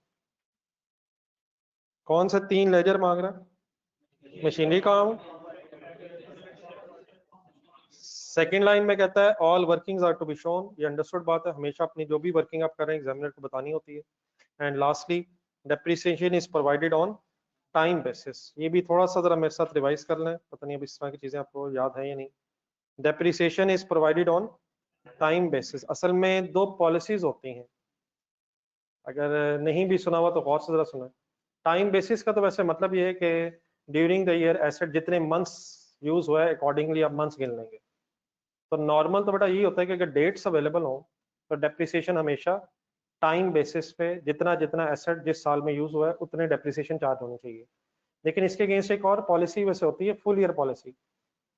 कभी इत्तेफाक हुआ है सुनने का? अगर फॉर एग्जांपल हमारे पास डेट्स ही ना हो तो फिर एक पॉलिसी ये भी होती है कि जिस ईयर में खरीदा है उस ईयर में फुल डेप्रिसिएशन, और अगर किसी साल में बेचा है तो फिर उस साल डेप्रिसिएशन चार्ज नहीं होती है। फुल ईयर सुना हो या नहीं? मेरा ख्याल नहीं सुना होगा। चले फुल ईयर पे छोड़े, टाइम बेसिस का तो पता है ना। मतलब फॉर एग्जांपल जरा पिछली लाइन में जाए, ये लास्ट पैराग्राफ में जरा सेकंड लास्ट लाइन में। चले फुल ईयर फिर जेन से निकाल दें, वो मैं जब जरूरत पड़ेगी दोबारा एक्सप्लेन करूंगा। अभी जरा टाइम बेसिस फाइनल कर लें। ये जो नई मशीन आई है 25,000 की, आई है कोई? इसकी डेट क्या है? 1 अक्टूबर 2015। तो बताएंगे 2015 में ये कितने मंथ्स डेप्रिशिएट होगी? दिसंबर ईयर एंड है ना, ऊपर दिसंबर अगर ईयर एंड है तो पूरा साल पूरे 12 महीने डेप्रिशिएट करेंगे या अक्टूबर नवंबर दिसंबर? तो टाइम बेसिस यही है। टाइम बेसिस का मतलब जितना जितना अर्सा जोन सा एसेट यूज हुआ है अकॉर्डिंगली मंथ्स को गिन लें। और डेफिनेटली अगर कभी जरूरत पड़े तो डेट्स भी गिनी जा सकती हैं, लेकिन अगर पूरे पूरे महीने हैं तो मंथली बेसिस पे वर्किंग करना ही बेसिकली टाइम बेसिस है। तो फॉरगेट अबाउट फुल ईयर, वो मेरा ख्याल आप लोगों ने नहीं सुना हुआ। जब जरूरत पड़ेगी तो मैं फिर एक्सप्लेन कर दूंगा। आइए आप जरा रजिस्टर खोलें। How to solve this question, शुरू करें। टाइम बेसिस सिंपली टाइम गिने, जिस तरह अभी आपने 3 महीने गिने, यही टाइम बेसिस। टाइम गिना ना आपने, कौन सा एसेट कितना टाइम यूज हुआ है। और जब हम डिस्पोजल वाला गिनेंगे तो क्या 1 अक्टूबर तक डिस्पोजल वाला यूज हुआ इस साल? तो 9 मंथ्स उसके भी बनते हैं। तो ये जो महीने हम गिन रहे होंगे यही टाइम बेसिस है। नहीं, अगर वो फॉर एग्जांपल अब 2 अक्टूबर हो जाए, 10 अक्टूबर हो जाए, फिर पूरा पूरा महीना नहीं है, तो फिर महीने के दिन भी गिने जा सकते हैं। पूरे साल में 365 डेज है, पता ना सबको। तो अगर दिन गिनने पड़ जाए तो दिन भी गिने जा सकते हैं। लेकिन अगर पूरा पूरा महीना ही हो रहा हो तो फिर 12 महीने साल में, तो जितना महीना जितने जितने महीने अकॉर्डिंगली एसेट यूज हुआ वैसे वर्किंग कर लेंगे। लेकिन अगर कोई मिड ऑफ द मंथ आ जाए या 20 तारीख आ जाए तो फिर डिवाइड बाय 365 करके भी डेप्रिसिएशन हो सकती है। फॉर एग्जांपल एक एसेट 150 डेज यूज हुआ है, पूरे पूरे महीने नहीं बन रहे, तो 150 डिवाइड बाय 365 भी हो सकता है। Cost multiplied by rate multiplied by months divide by 12, या अगर मंथ्स की बजाय डेज गिनने पड़ जाएंगे तो डेज डिवाइड बाय 365। तो टाइम बेसिस का बहरहाल असल सही मतलब ये है कि जितना जितना एसेट जितने टाइम यूज हुआ है, जोन जोन सा एसेट जितना जितना टाइम यूज हुआ है उसके हिसाब से डेप्रिसिएशन चार्ज करें। मंथ्स यूज हुए हैं तो मंथ्स को बेस बना लें, और अगर डेज यूज हुए हैं तो डेज को बेस बना लें। तो कोई इशू नहीं, इंशाल्लाह कर लेंगे, टेंशन फ्री रहे। फिर हम सबके लिए डेज ही गिनेंगे। फिर ये तो नहीं कि किसी के लिए मंथ गिनने किसी के लिए डेज। क्या मंथ के भी दिन गिने जा सकते हैं? वैसे बाय डिफॉल्ट मंथली बेसिस पे ही करेंगे अनलेस डेज में वर्किंग करनी पड़े, तो वो इंशाल्लाह करते हैं सारा। टाइम बेसिस का लेकिन सही मतलब ना मंथली बेसिस है ना डेली बेसिस है। टाइम बेसिस का मतलब जितना टाइम पीरियड ऐसा यूज हुआ है, तो अगर उसको काउंट करते हुए मंथ्स पूरे पूरे बनते हैं तो पूरे मंथ्स ही गिन लेंगे। और अगर मंथ्स पूरे नहीं बन रहे, डेज में गेम जा रही है, तो फिर हम डेज में वर्किंग करेंगे। ठीक है जी। क्वेश्चन नंबर 1,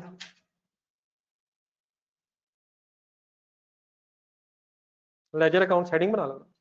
रिक्वायरमेंट समझ आ गई थी क्या बनाना? जी रिक्वायरमेंट देख के बताएं किस साल के लेजर्स बनाने हैं। रिक्वायरमेंट से ऊपर जो लेजर बना था क्वेश्चन में वो देख के बताएं ईयर किस दिन एंड हो रहे हैं हमारे। दे भी देखें जरा, ये दिसंबर ईयर एंड लग रहा है मैं। तो असल में ledger accounts for the year ended, पूरी बात फिर लिखना था। फॉर द ईयर एंडेड 31 दिसंबर 2015। ये मुझे 31 दिसंबर ईयर एंड्स का कहां से पता चला? क्वेश्चन देख के। 15 उसने रिक्वायरमेंट में बताया, और ऊपर लेजर अगर आप देखें तो हर साल को वो, क्या ये जरूरी है कि अकाउंटिंग ईयर जनवरी से लेकर दिसंबर तक ही हो? जुलाई टू जून भी हो सकता है, प्लीज हो सकता है सर। फरवरी टू जनवरी भी हो सकता है। इस सवाल में ईयर किस दिन एंड हो रहा है और किस साल की हमें वर्किंग करनी है? 2015। तो 31 दिसंबर 2015 के एंगल से हमने अपने क्वेश्चन को गौर से देखना है। इन अदर वर्ड्स थोड़ा सा और जहन में चीजें क्लियर करते जाए, किस डेट से लेके किस डेट तक हमने वर्किंग करनी है? 1 जनवरी 2015 से लेके, नहीं बेटा, क्या हमने पिछले 4 सालों के लेजर बनाने हैं? 2015 के लेजर्स बनाने हैं। इट मींस 2015 की किस डेट से लेके किस डेट तक सोचना? 1 जनवरी 2015 से लेके 31 दिसंबर 2015 तक हमने सोचना। क्या पिछले सारे सालों के लेजर या सिर्फ 2015 के लेजर? लेकिन 2015 स्टार्ट कब हो रहा है? 1 जनवरी और एंड हो रहा है 31 दिसंबर। Any confusion? देन अब 3 लेजर्स हैं, 2 लेजर्स आमने सामने खोल लें, जिससे शायद हम पहले भी कल खोल रहे थे। मशीनरी का सही बन गया था आमने सामने?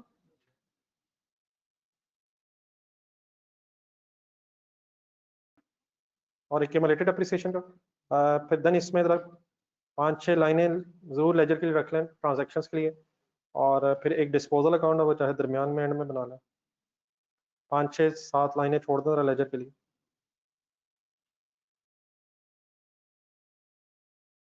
पहला सवाल है जरा साफ सुथरा खुला खुला जरा, machinery account, accumulated depreciation account and disposal account.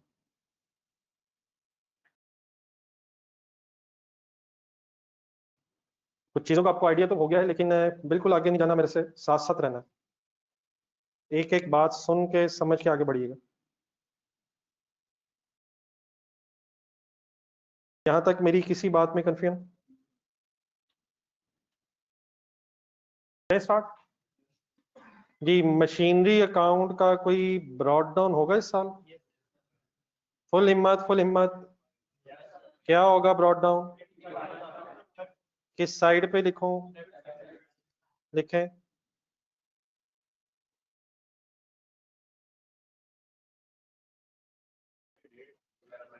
Date बेटा ऊपर लिखी हुई है, लिखना चाहे तो जरूर लिखें, लेकिन कोई चलें लिख लेते हैं। लिख लेते हैं।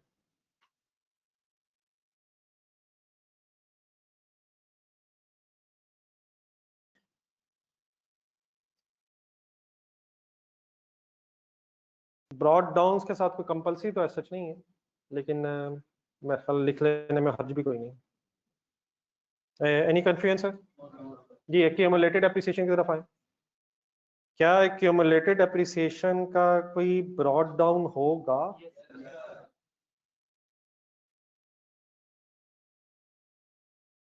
क्यों होगा? नहीं वो तो आपकी बात ठीक है, लेकिन थोड़ा सा और यकीनन एक्यूमुलेटेड एप्रिसिएशन का एक लेजर बना तो रहे हम, लेकिन क्या इसका कोई ब्रॉड डाउन होगा? वो क्यों? हाँ जी, सही शायद ये है कि पिछले सालों में मशीनें यूज होती रही हैं। ये मशीन्स इस साल आई हैं, ये पिछले सालों से आ रही हैं। और थोड़ी सी जरा डिटेल में देखें जरा, मशीन नंबर 1 जो है वो तो तकरीबन 2012, 13, 14 3 साल यूज हो गई है। मशीन नंबर 2 आप बताएं, वो 13, 14 में यूज हुई है। और मशीन नंबर 3, तो ये जो मशीनें पिछले सालों में यूज हुई हैं उनकी डेप्रिसिएशन कैलकुलेट करके ब्रॉड डाउन, अब एग्जामिनर ने हमें दिया नहीं है, हमें शायद ब्रॉड डाउन खुद कैलकुलेट करना पड़ेगा। लेकिन अगर हमारे पास डेप्रिसिएशन रेट हो, मेथड हो, तो क्या हम फिर ब्रॉड डाउन कैलकुलेट कर सकते हैं? तो हमें एक वर्किंग करनी पड़ेगी। आप बस मुझे ये बता देना बोर्ड पर देख के कि एक्यूमुलेटेड एप्रिसिएशन का ब्रॉड डाउन होगा किस साइड पे? क्रेडिट बैलेंस होगा। और वंस अगेन ये किस दिन क्या ओपनिंग बैलेंस की बात हो रही है? 1 जनवरी 2015, इस साल के शुरू की। तो एक वर्किंग बना लें, इसके साथ वर्किंग 1 का रेफरेंस लिखें। अगर फिगर कोई अवेलेबल नहीं है तो इंशाल्लाह खुद निकालेंगे। और अब वर्किंग 1 में जरा इकट्ठे हो जाए मेरे साथ। जहाँ भी ये डिस्पोजल अकाउंट का लेजर बनाया था उसके लिए जरा स्पेस रख के वर्किंग्स में आ जाएंगे। और वर्किंग्स में working 1,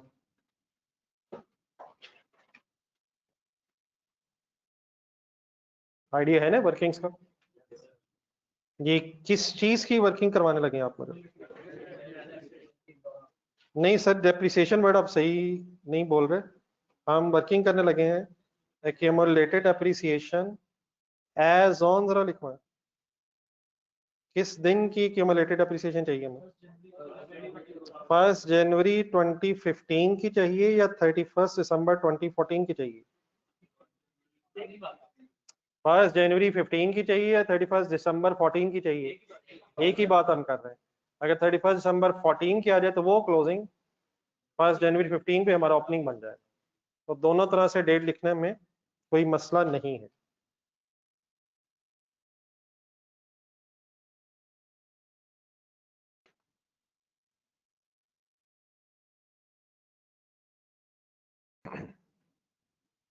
any confusion in the heading?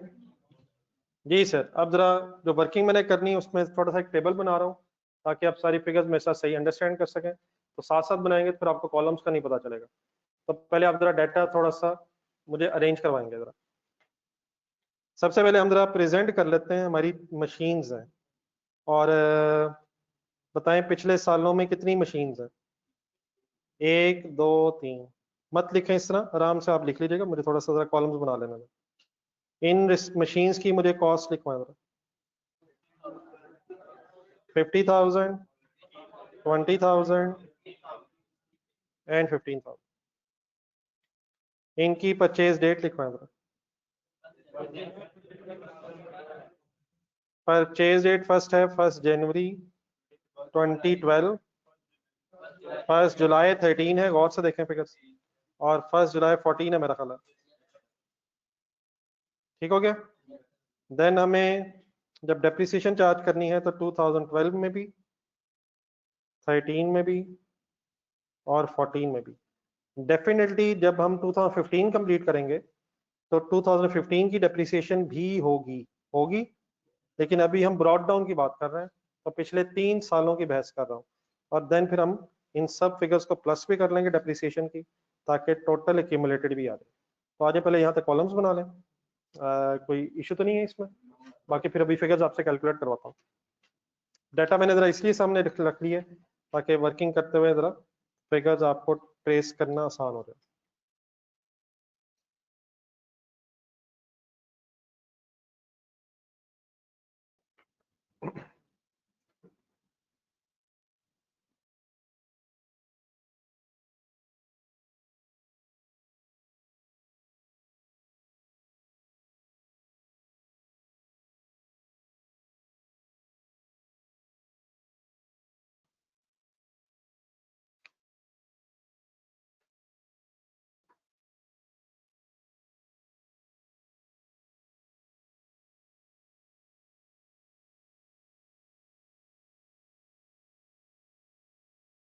जी बेटा ऑनलाइन स्टूडेंट्स, आप लोग साथ चल रहे हैं।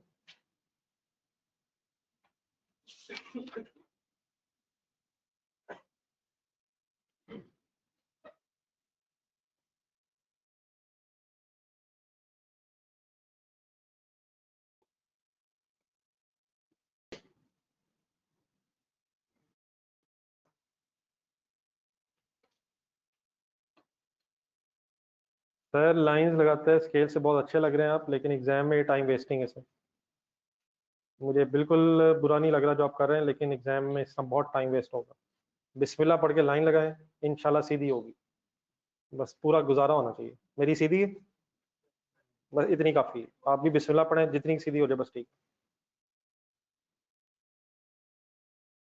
इस वक्त अच्छा लग रहा है, लेकिन एग्जाम में फिर कहीं आदत वहां तक ना पहुंच जाए, तो वहां इतना टाइम ही नहीं है कि आप स्केल की तरफ ध्यान भी दे सकें।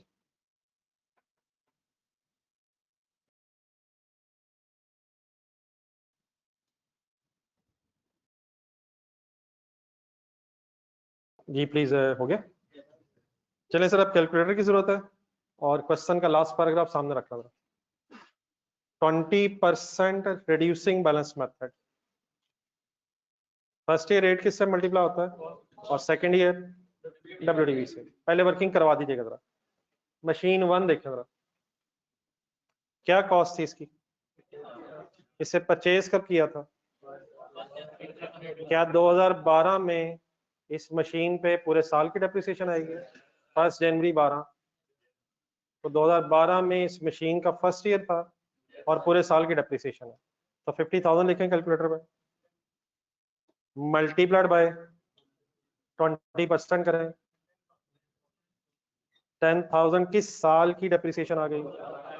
अब डेफिनेटली ये जो वर्किंग आपने कैलकुलेटर पे की है, इसको भी लिख के टाइम वेस्ट करना जरूरी नहीं है। ठीक है, वर्किंग होनी तो चाहिए, लेकिन सारी कैलकुलेशंस भी लिखना जरूरी नहीं है। 10,000 मैंने स्ट्रेट अवे लिख दिया, चलेगा। सबको पता है कैसे आया, प्लीज कैसे आया। 50,000 सर, यूं से कैसे आया। 50,000 मल्टीप्लाइड बाय, सेकेंड ईयर से अब चैलेंजिंग शुरू हो रहा है। सेकेंड ईयर में क्या करेंगे, 50,000 minus 10,000 multiplied by is equal to 8,000। चलेगा सर। थर्ड ईयर वर्किंग करवाएं, प्लीज वर्किंग करवाएं, बोलें कैसे करें। 50,000 माइनस 18 टोटल हो जाएगा। 18,000 is equal to 32,000 multiplied by 20% is equal to 6400। कुछ समझ आ जाएगा सर? वर्किंग लिख दूं या हो जाएगी? हो जाएगी, हो गई है, अल्हम्दुलिल्लाह हो गई जी। यार 8,000 एक्सप्लेन कीजिएगा जरा, वो भी रहता है। 10,000 एक्सप्लेन कीजिएगा जरा, वो भी रह गया। कैसे हो गया? 50,000 multiplied by 20%। Reducing balance method है बेटा, नेक्स्ट ईयर रेट किससे लगेगा? डब्ल्यूडीबी कैसे बनेगी? 50,000 माइनस 10,000 40,000 लिखें कैलकुलेटर पे, मल्टीप्लाइड बाय 20%। समझ आ गया 8,000? अब लास्ट ईयर करवाएं, कैसे करेंगे? 18,000 50,000 minus 18,000 32,000 multiplied by 20% is equal to 6400। लिख दो वर्किंग, क्या हो गया?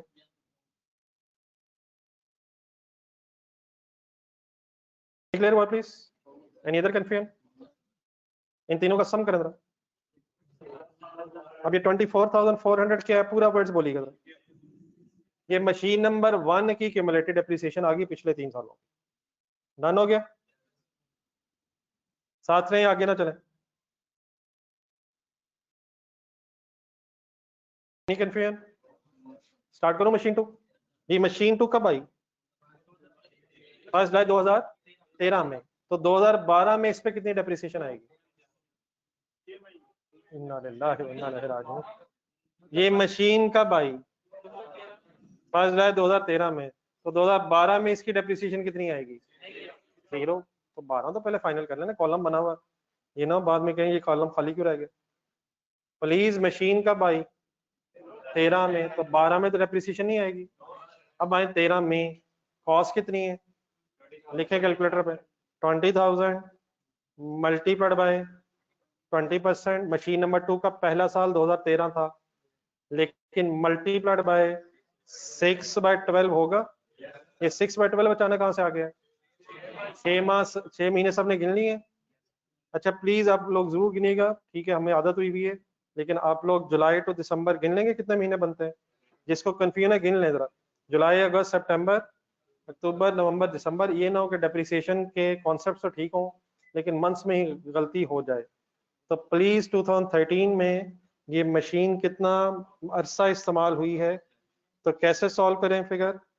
20,000 multiplied by 20% multiplied by 6/12 is equal to 2,000। कोई लिखनी है वर्किंग, कोई एक आध लिख लें, लेकिन सॉल्व करना ज्यादा जरूरी है उससे। Any question please? Any confusion? Last year करवाएं 14 में। कैसे करेंगे, कैसे करेंगे? 20,000 minus 2,000 multiplied by 20% is equal to 3,600, और दोनों को प्लस करके 5,600 means 5,600 accumulated depreciation of machine number 2 आ जाएगी। सब ओके है सर? मशीन नंबर 3 जरा इंडिविजुअली करें।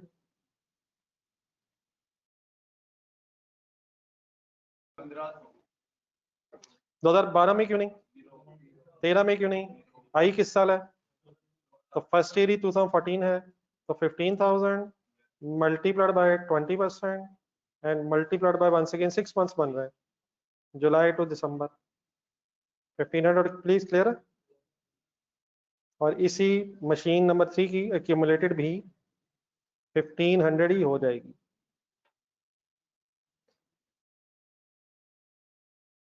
प्लीज 6 मंथ्स ओके हैं? काउंट किए सबने? 31 दिसंबर पे ईयर एंड आ रहा है, तो 1 जुलाई से लेके 31 दिसंबर तक 6 मंथ्स बन जाएंगे।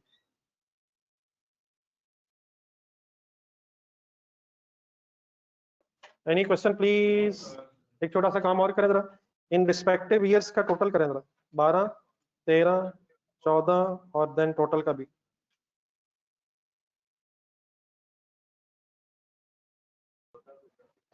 दस हजार, ये ईयर वाइज भी कर लो। 10,000, 11,500 और 31,000 500।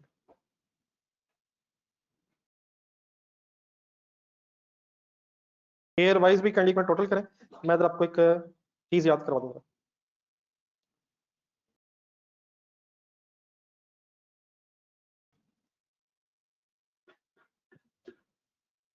इधर छुप रहे हैं सर।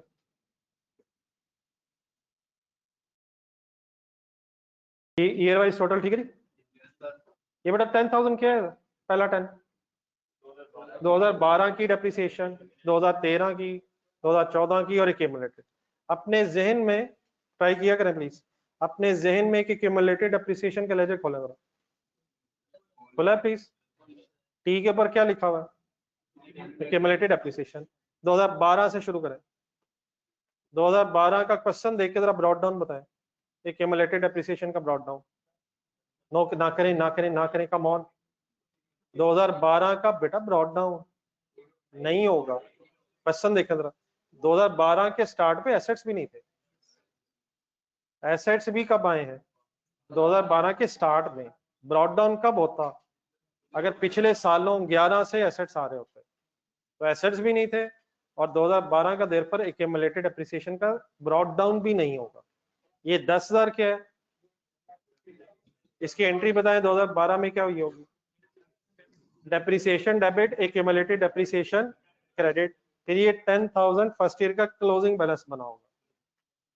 तो 2013 में फिर 10,000 ब्रॉड डाउन आया होगा। फिर 2013 की डेप्रिसिएशन मिला के क्लोजिंग 2013 का 2013 का क्लोजिंग 20,000 हो गया होगा। फिर 2014 का ब्रॉड डाउन 20,000 में कितना ऐड हुआ होगा? और देयरफॉर फिर 31 दिसंबर 2014 वाले दिन, 31 दिसंबर 14 वाले दिन 31,500 हमारा क्लोजिंग बैलेंस हो गया होगा, जो हमारे लिए 1 जनवरी 2015 वाले दिन ब्रॉड डाउन हो जाएगा। किसी को अपने जहन वाला लेजर नजर आया? पहले साल की डेप्रिसिएशन 10,000, दूसरे साल की भी, तीसरे साल की, और मिला के टोटल हमारे लिए ब्रॉड डाउन आ जाए। पहली फिगर लिखें लेजर में, 31,500 सॉल्व हो जाएगा। सबका ओके है प्लीज?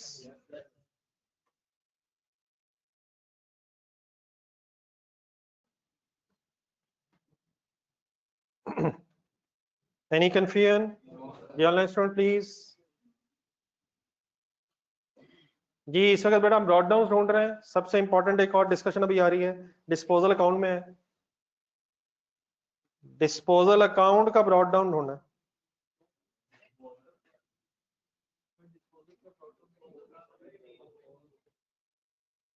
मशीनरी का ब्रॉड डाउन ढूंढा, एक्यूमुलेटेड एप्रिसिएशन का ढूंढा, तो डिस्पोजल अकाउंट का भी तो ढूंढना है यार। है नहीं, है नहीं या होता नहीं? ये कैसी अजीब सी बात कर, है नहीं वरना होता तो है। तो अब जरा एक सेकंड एक सेकंड एक सेकंड एक सेकंड प्लीज, पुरानी बातें सारी जरा ज़हन में लाएं। क्या हर लेजर का नेक्स्ट ईयर ब्रॉड डाउन होता है?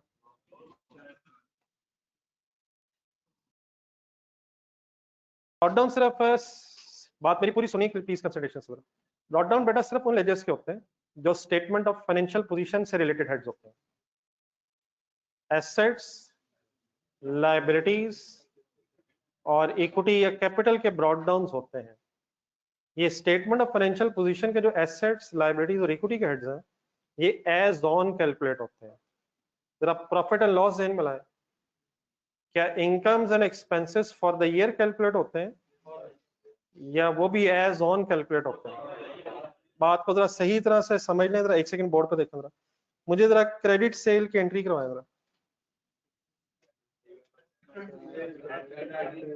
क्रेडिट सेल की एंट्री सर, रिसीवेबल पड़ा हुआ है या डेटर पड़ा हुआ है या ट्रेड रिसीवेबल पड़ा हुआ है? क्या पड़ा हुआ है?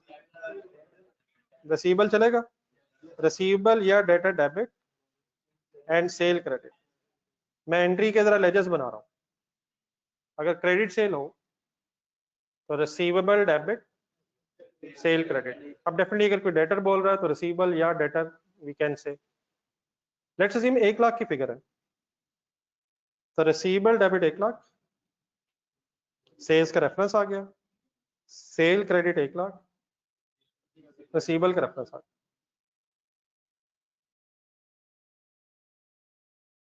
एनी इतराज, एनी कंफ्यूजन?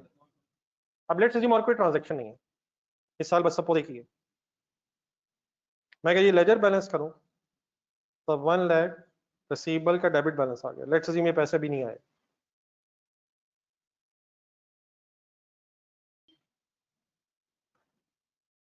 ओके। सेल का लेजर बैलेंस करवाना, 1 लाख इस लेजर में क्रेडिट बैलेंस होगा या डेबिट बैलेंस होगा?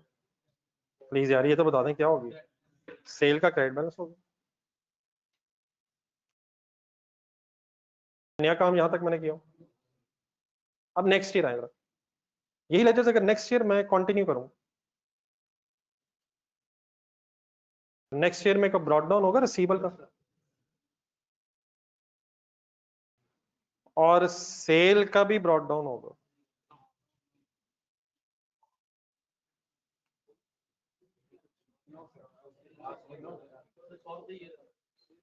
सेल का ब्रॉड डाउन होगा या नहीं होगा? ये जो इनकम्स एंड एक्सपेंसेस है, लेट्स अगर फॉर एग्जांपल इसका ब्रॉड डाउन कर लें, चलो एक सेकंड प्लीज। लेट्स से इसका मैंने ब्रॉड डाउन उठा लिया है उसी तरह जिस तरह मैंने उसका उठाया, वो डेबिट बैलेंस है क्रेडिट बैलेंस है। अगले साल अगर फॉर एग्जांपल फिर 50,000 सेल हो जाए, लेट्स से हम दोबारा 50,000 की क्रेडिट सेल हुई है,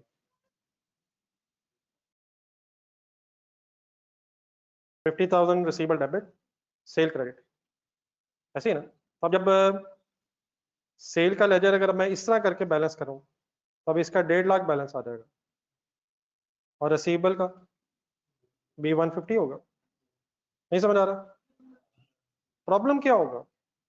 पहले रिसीवेबल का लेजर देखें, क्या वाकई अगर फॉर एग्जांपल पैसे नहीं मिले तो अब टोटल रिसीवेबल 150 हो गए, तो इसमें तो कोई मसला नहीं है। लेकिन सेल की तरफ आए जरा, क्या सेकंड ईयर में सेल सिर्फ 50,000 रिकॉर्ड होनी चाहिए या 1.5 लाख होनी चाहिए? और यार 1.5 लाख होनी चाहिए, कमाल हो गया। क्या 1.5 लाख में लाख पिछले साल वाला?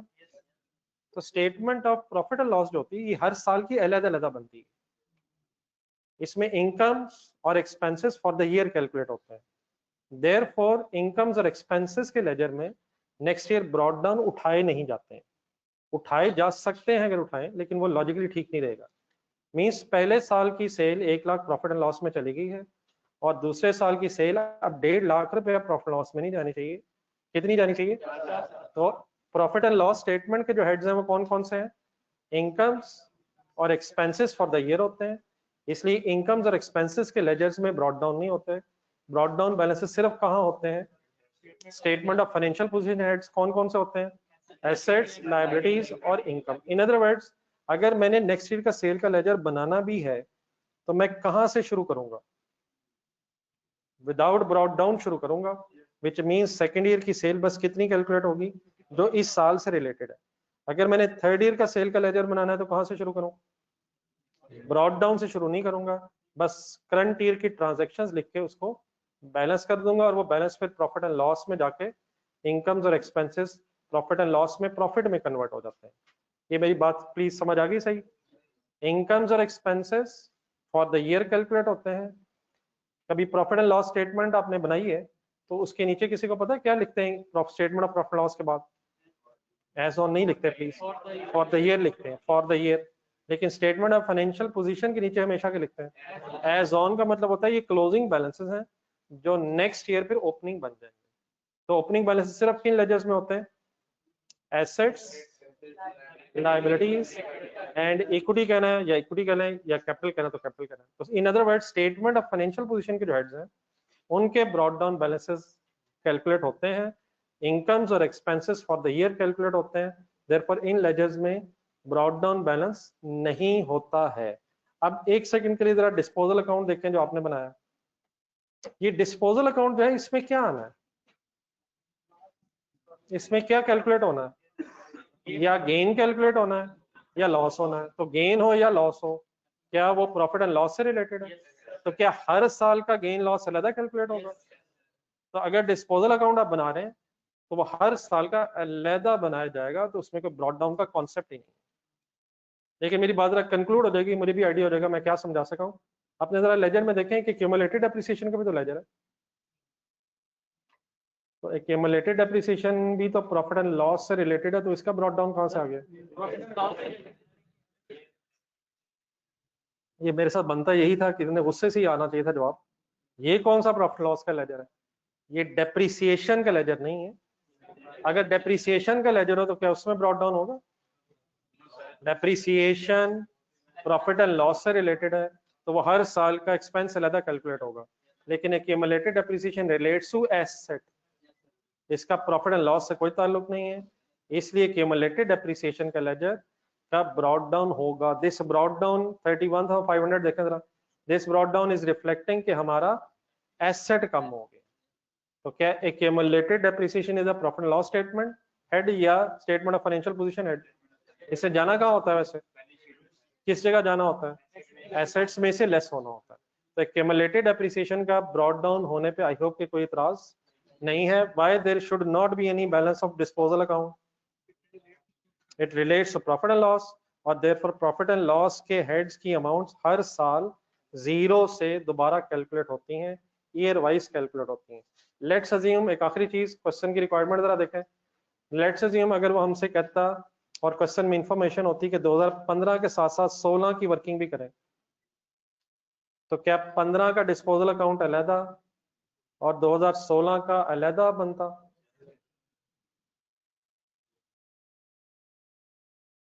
और उसमें जब 15 के बाद अब 16 में जाते तो क्या 2016 में कोई ब्रॉड डाउन बैलेंस लिखते? तो डिस्पोजल अकाउंट में गेन या लॉस कैलकुलेट होना है which relates to profit and loss. Therefore I hope के बात समझ आ गई है कि डिस्पोजल अकाउंट में ब्रॉड डाउन होगा ही नहीं। यहाँ गिवन नहीं की बहस नहीं है, इसमें होना भी नहीं चाहिए। ये हर साल अलहदा कैलकुलेट होना चाहिए कि हर साल से रिलेटेड जो डिस्पोजल्स हैं उन पे क्या गेन या लॉस है। जी एनी कंफ्यूजन प्लीज?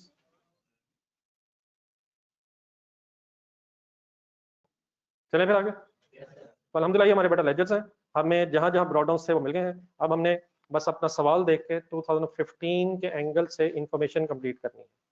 तो आ जाए, डाटा आपके सामने, मुझे हेल्प करें। क्वेश्चन कंप्लीट हो गया वैसे अल्हम्दुलिल्लाह, अब शुरू हो गया है। तो अब किस साल से रिलेटेड फिगर्स मुझे ढूंढ के बतानी है आपने?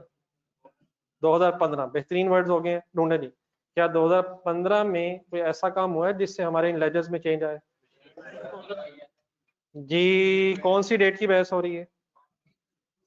1 अक्टूबर 15, 14, 13 में जो होना था वो हो गया हुआ है जी। इस दिन दो काम हुए हैं, क्या और क्या? मशीन 2 डिस्पोज हो रही है और मशीन 4 कह लें एक नई मशीन परचेज हो रही है। पहले जरा नई मशीन की एंट्री करने, दोनों की डेट सेम है। कौन सी डेट है? 1 अक्टूबर 15। नई मशीन की एंट्री बताएं। मशीन डेबिट, कैश क्रेडिट कितने से? 25,000 से। लिखें इकट्ठे हो जाए।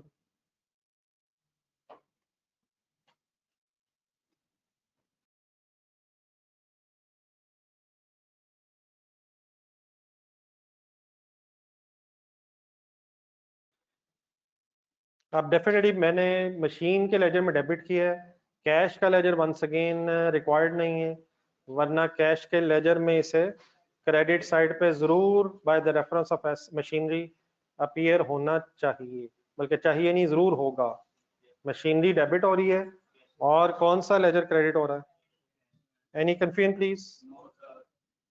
वापस आने क्वेश्चन में। अब हमारा सारा फोकस उस मशीन नंबर 2 पे है जिससे हमने डैमेज होने के बाद इंश्योरेंस क्लेम लेके डिस्पोज कर दिया। इकट्ठे हो जाए प्लीज जी, पढ़ें जी उसकी इंफॉर्मेशन एक दफा दोबारा। मशीन नंबर 2 की कॉस्ट ढूंढे, 20,000। परचेज डेट ढूंढे और इसके अगेंस्ट इंश्योरेंस क्लेम की अमाउंट बताएं। अब रजिस्टर में जो थोड़ी देर पहले आपने एक समरी फाइनल की है मेरे साथ डिस्पोजल की एंट्रीज की, ये जो हमने एक समराइज फॉर्म में अभी इस क्वेश्चन के स्टार्ट होने से पहले लिखा है, वो जरा काइंडली सामने रखा जरा। नहीं प्लीज इस तरह नहीं, मेरी बात, मेरे क्वेश्चन जरा सुने पहले। सबके सामने पेज आ गया? आप इस पेज को देख के और सवाल सामने जहन में रख के बताएं क्या हमारे सवाल में नो सेपरेट लेजर सिचुएशन है या सेपरेट लेजर सिचुएशन है? तो it means according to this सवाल हम अपने उस पेज के राइट साइड पे हैं। सेकेंडली क्या हमारे सवाल में लेजर्स आर रिक्वायर्ड है? इट मींस हम अपने इस पेज के समरी वाले पेज के राइट साइड पे नीचे हैं, और नीचे होने का मतलब अब हमने 3 एंट्रीज में लानी। सबका पता है प्लीज? तो इस पेज का मकसद अब ये है कि depending upon the scenarios of the question हम पहले जरा ढूंढ लिया करेंगे जस्ट रिवाइज के हम किस जगह खड़े हैं, ताकि अकॉर्डिंगली फिर हम अपनी वर्किंग कंप्लीट कर सकें। सबको पता है कि सेपरेट लेजर बन रहा है, और सबको पता है लेजर्स आर रिक्वायर्ड सिचुएशन है। इसका मतलब 3 एंट्रीज हमारे जहन में आनी चाहिए। Number 1 cash debit disposal credit, number 2 please, number 2 disposal debit machinery credit, और number 3 accumulated appreciation debit. Accumulated appreciation कब से कब तक की चाहिए होगी? हम purchase date to disposal date. आए बिस्मिल्लाह पढ़ते हैं, एक एक जो फिगर देखी है, वर्ड देखा है, उसको अप्लाई करते हैं। उसी तरतीब से कर लेते हैं, जरा शायद बात समझना आसान हो जाएगा। ढूंढने को कैश है, तो कैश है सर कितना? एंट्री बोले cash debit disposal account credit. यकीनन कैश का अगर लेजर रिक्वायर्ड होता तो कैश के लेजर में इस फिगर को डेबिट साइड पे अपीयर होना चाहिए। वो रिक्वायर्ड नहीं है, तो डिस्पोजल अकाउंट में ये कैश क्रेडिट साइड पे ओके है please? First entry okay? Please बोल दें कौन सी एंट्री है। ये एंट्रीज बोलते हुए कभी भी शर्माने की जरूरत नहीं है, यही असल गेम है। जितना ये याद हो जाएगा बोल बोल के उतना ही अच्छा है। और ये बातें बिल्कुल टिप्स पे होनी चाहिए, आहिस्ता आहिस्ता। कैश डेबिट जी। दूसरी कौन सी एंट्री अब करनी है? किस अमाउंट पे करनी है? कॉस्ट की अमाउंट बताएं, शुरू करें। Disposal account debit, machinery account credit. Machinery के अकाउंट में जरा डेट इसलिए लिख लें ताकि फिर डेप्रिसिएशन में भी आसानी हो जाए। हर लेजर में डेट लिखना कोई कंपलसरी नहीं है, ऐसी फजूल में टाइम वेस्टिंग है। मशीनरी के लेजर में लिख लें ताकि बाद में डेप्रिसिएशन कैलकुलेट करते हुए जरा टाइम सही तरह वर्किंग हो जाए, टाइम देख के, डेट देख के। पोस्टिंग जब भी करें एंट्री बोल के करें, ऐसे बोर्ड से देख के लिखने का कोई फायदा नहीं है। पहले बोर्ड से देखा इधर डेबिट कर लिया, बोर्ड से देखा उधर क्रेडिट कर लिया। Please what is the double entry जिसको हमने पोस्ट किया है? Disposal account debit, machinery account credit. पहले वर्क पोस्टिंग कर लिया करें, बाद में यकीनन मैच कर लें। जी डन है सर। जी मेरा तो ख्याल है डिस्पोजल अकाउंट गौर से देखें, बात खत्म हो गई है। और यार कैश भी आ गया, एसेट भी आ गया, अब क्या रह गया? क्यूमुलेटेड एप्रिसिएशन इसलिए रहेगी क्योंकि एसेट अकाउंट कॉस्ट पे है। तो अब किस एंट्री की बहस हो रही है?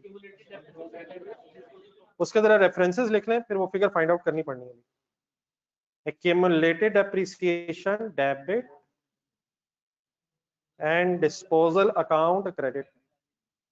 ये अब कब से कब तक की अमाउंट चाहिए होगी?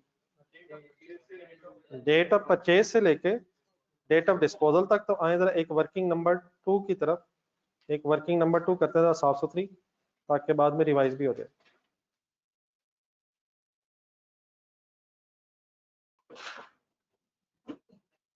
Accumulated depreciation of, हेडिंग बनाई इस वर्किंग की, accumulated depreciation of disposal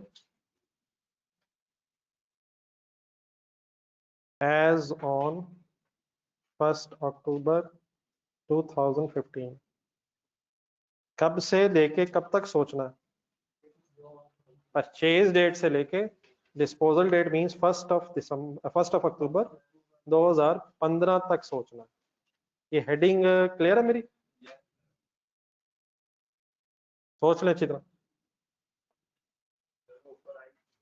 जी आई तो हुई है, लेकिन क्या वही पूरी है? तो डेफिनेटली जहां वर्किंग हुई भी है वहां हम टाइम वेस्ट नहीं करेंगे, लेकिन अगर उसमें को और फर्दर आनी है तो वो प्लस कर लेते हैं।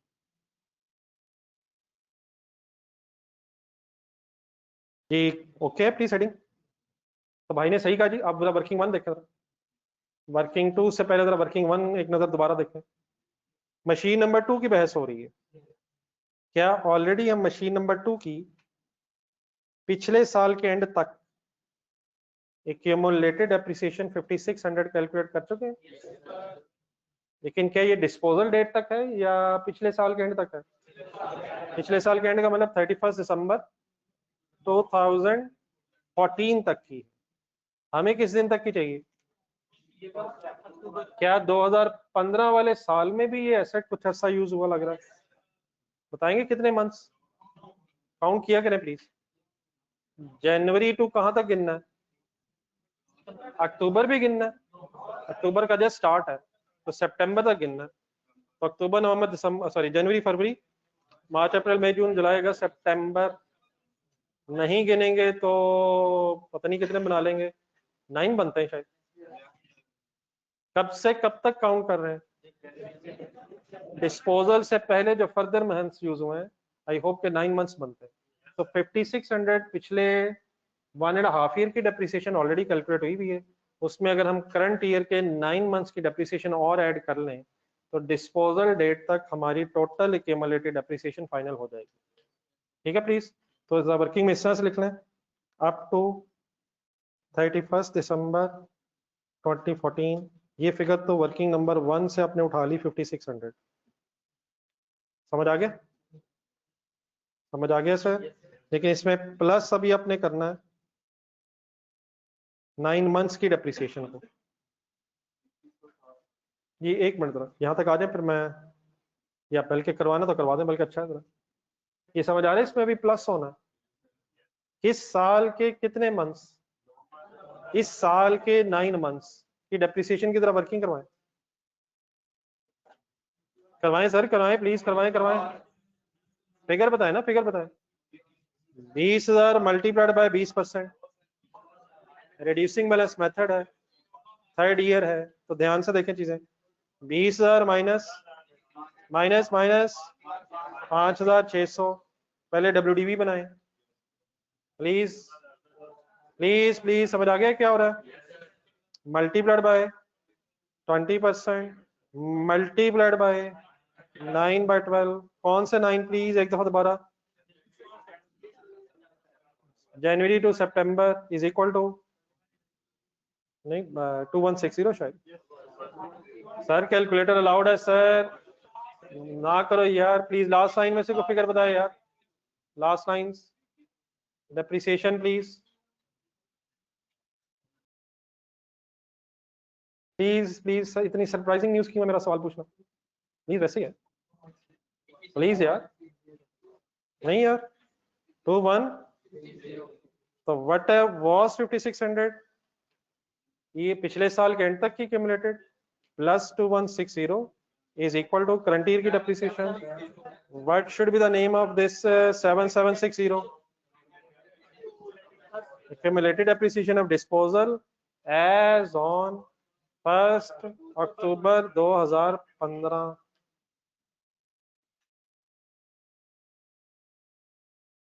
प्लीज समझ आ रहा है सर? थोड़ा सोचा बोलो।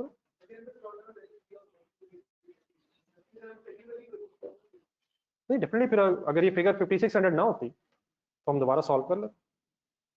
अगर ये वर्किंग 1 में ऑलरेडी कैलकुलेट ना हुआ होता तो हम 20,000 इंटू रेट पिछले सालों की एक दफा वर्किंग दोबारा कर लेते। लेकिन अगर एक फिगर ऑलरेडी सॉल्व है तो शायद टाइम बचाना चाहिए। आप ये 5600 की वर्किंग में दोबारा क्यों नहीं कर रहा? सॉल्व हुई फिगर। अगर सपोज वर्किंग 1 ना होती, ऑलरेडी एग्जामिनर ने ओपनिंग दे दिया होता, तो फिर ये डेफिनेटली वर्किंग हमें 1 जुलाई 2013 से शुरू करनी पड़ती। तो वो भी इंशाल्लाह जैसे जैसे क्वेश्चन आगे आएंगे, डिपेंडिंग अपॉन द सिचुएशन, हमें अकॉर्डिंगली मोल्ड होना पड़ेगा। ठीक है प्लीज। लेकिन 7760 फाइनली क्या मैं कह सकता हूँ परचेज डेट से डिस्पोजल डेट तक की क्यूमुलेटेड है?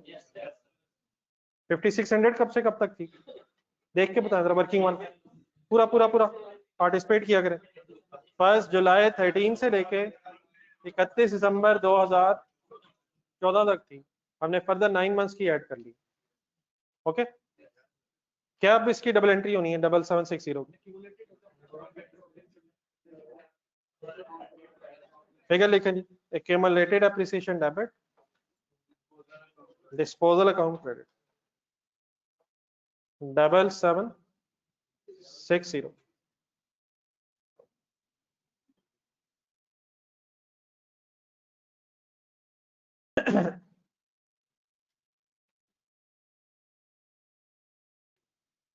एनी इशू प्लीज जी, क्वेश्चन देखें कुछ और।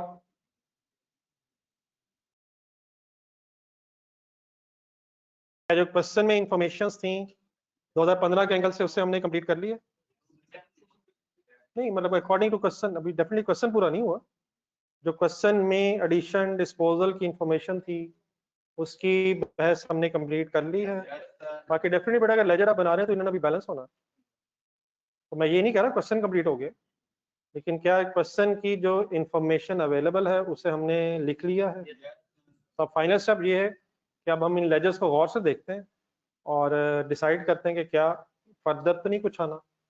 अगर नहीं आना तो बैलेंस कर देते हैं, और कुछ अगर आना है तो सोच लेते हैं। तो आए जरा मशीनी के लेजर में क्या क्या आ चुका है। ब्रॉड डाउन आ गया है, एडिशन आ गई है, एक डिस्पोजल थी वो आ गई है। क्या बैलेंस करके सीडी आ सकता है? तो डेप्रिसिएशन नहीं आनी, नहीं आनी, इसमें नहीं, इसमें नहीं आनी। तो ये बैलेंस हो सकता है, कर लेते हैं। लेकिन एक सेकंड जरा दूसरी तरफ आए, एक्यूमुलेटेड डेप्रिसिएशन का लेजर जरा अकाउंटेंट बन के देखें। ब्रॉड डाउन आ चुका है, डेबिट साइड पे क्या आ गया? डिस्पोजल की एक्यूमुलेटेड आ गई है। क्या इसे भी बैलेंस कर लें? इसमें क्या मिसिंग लग रहा है कि साल की डेप्रिसिएशन अभी मिसिंग लग रही है, करंट ईयर की डेप्रिसिएशन अभी आनी है।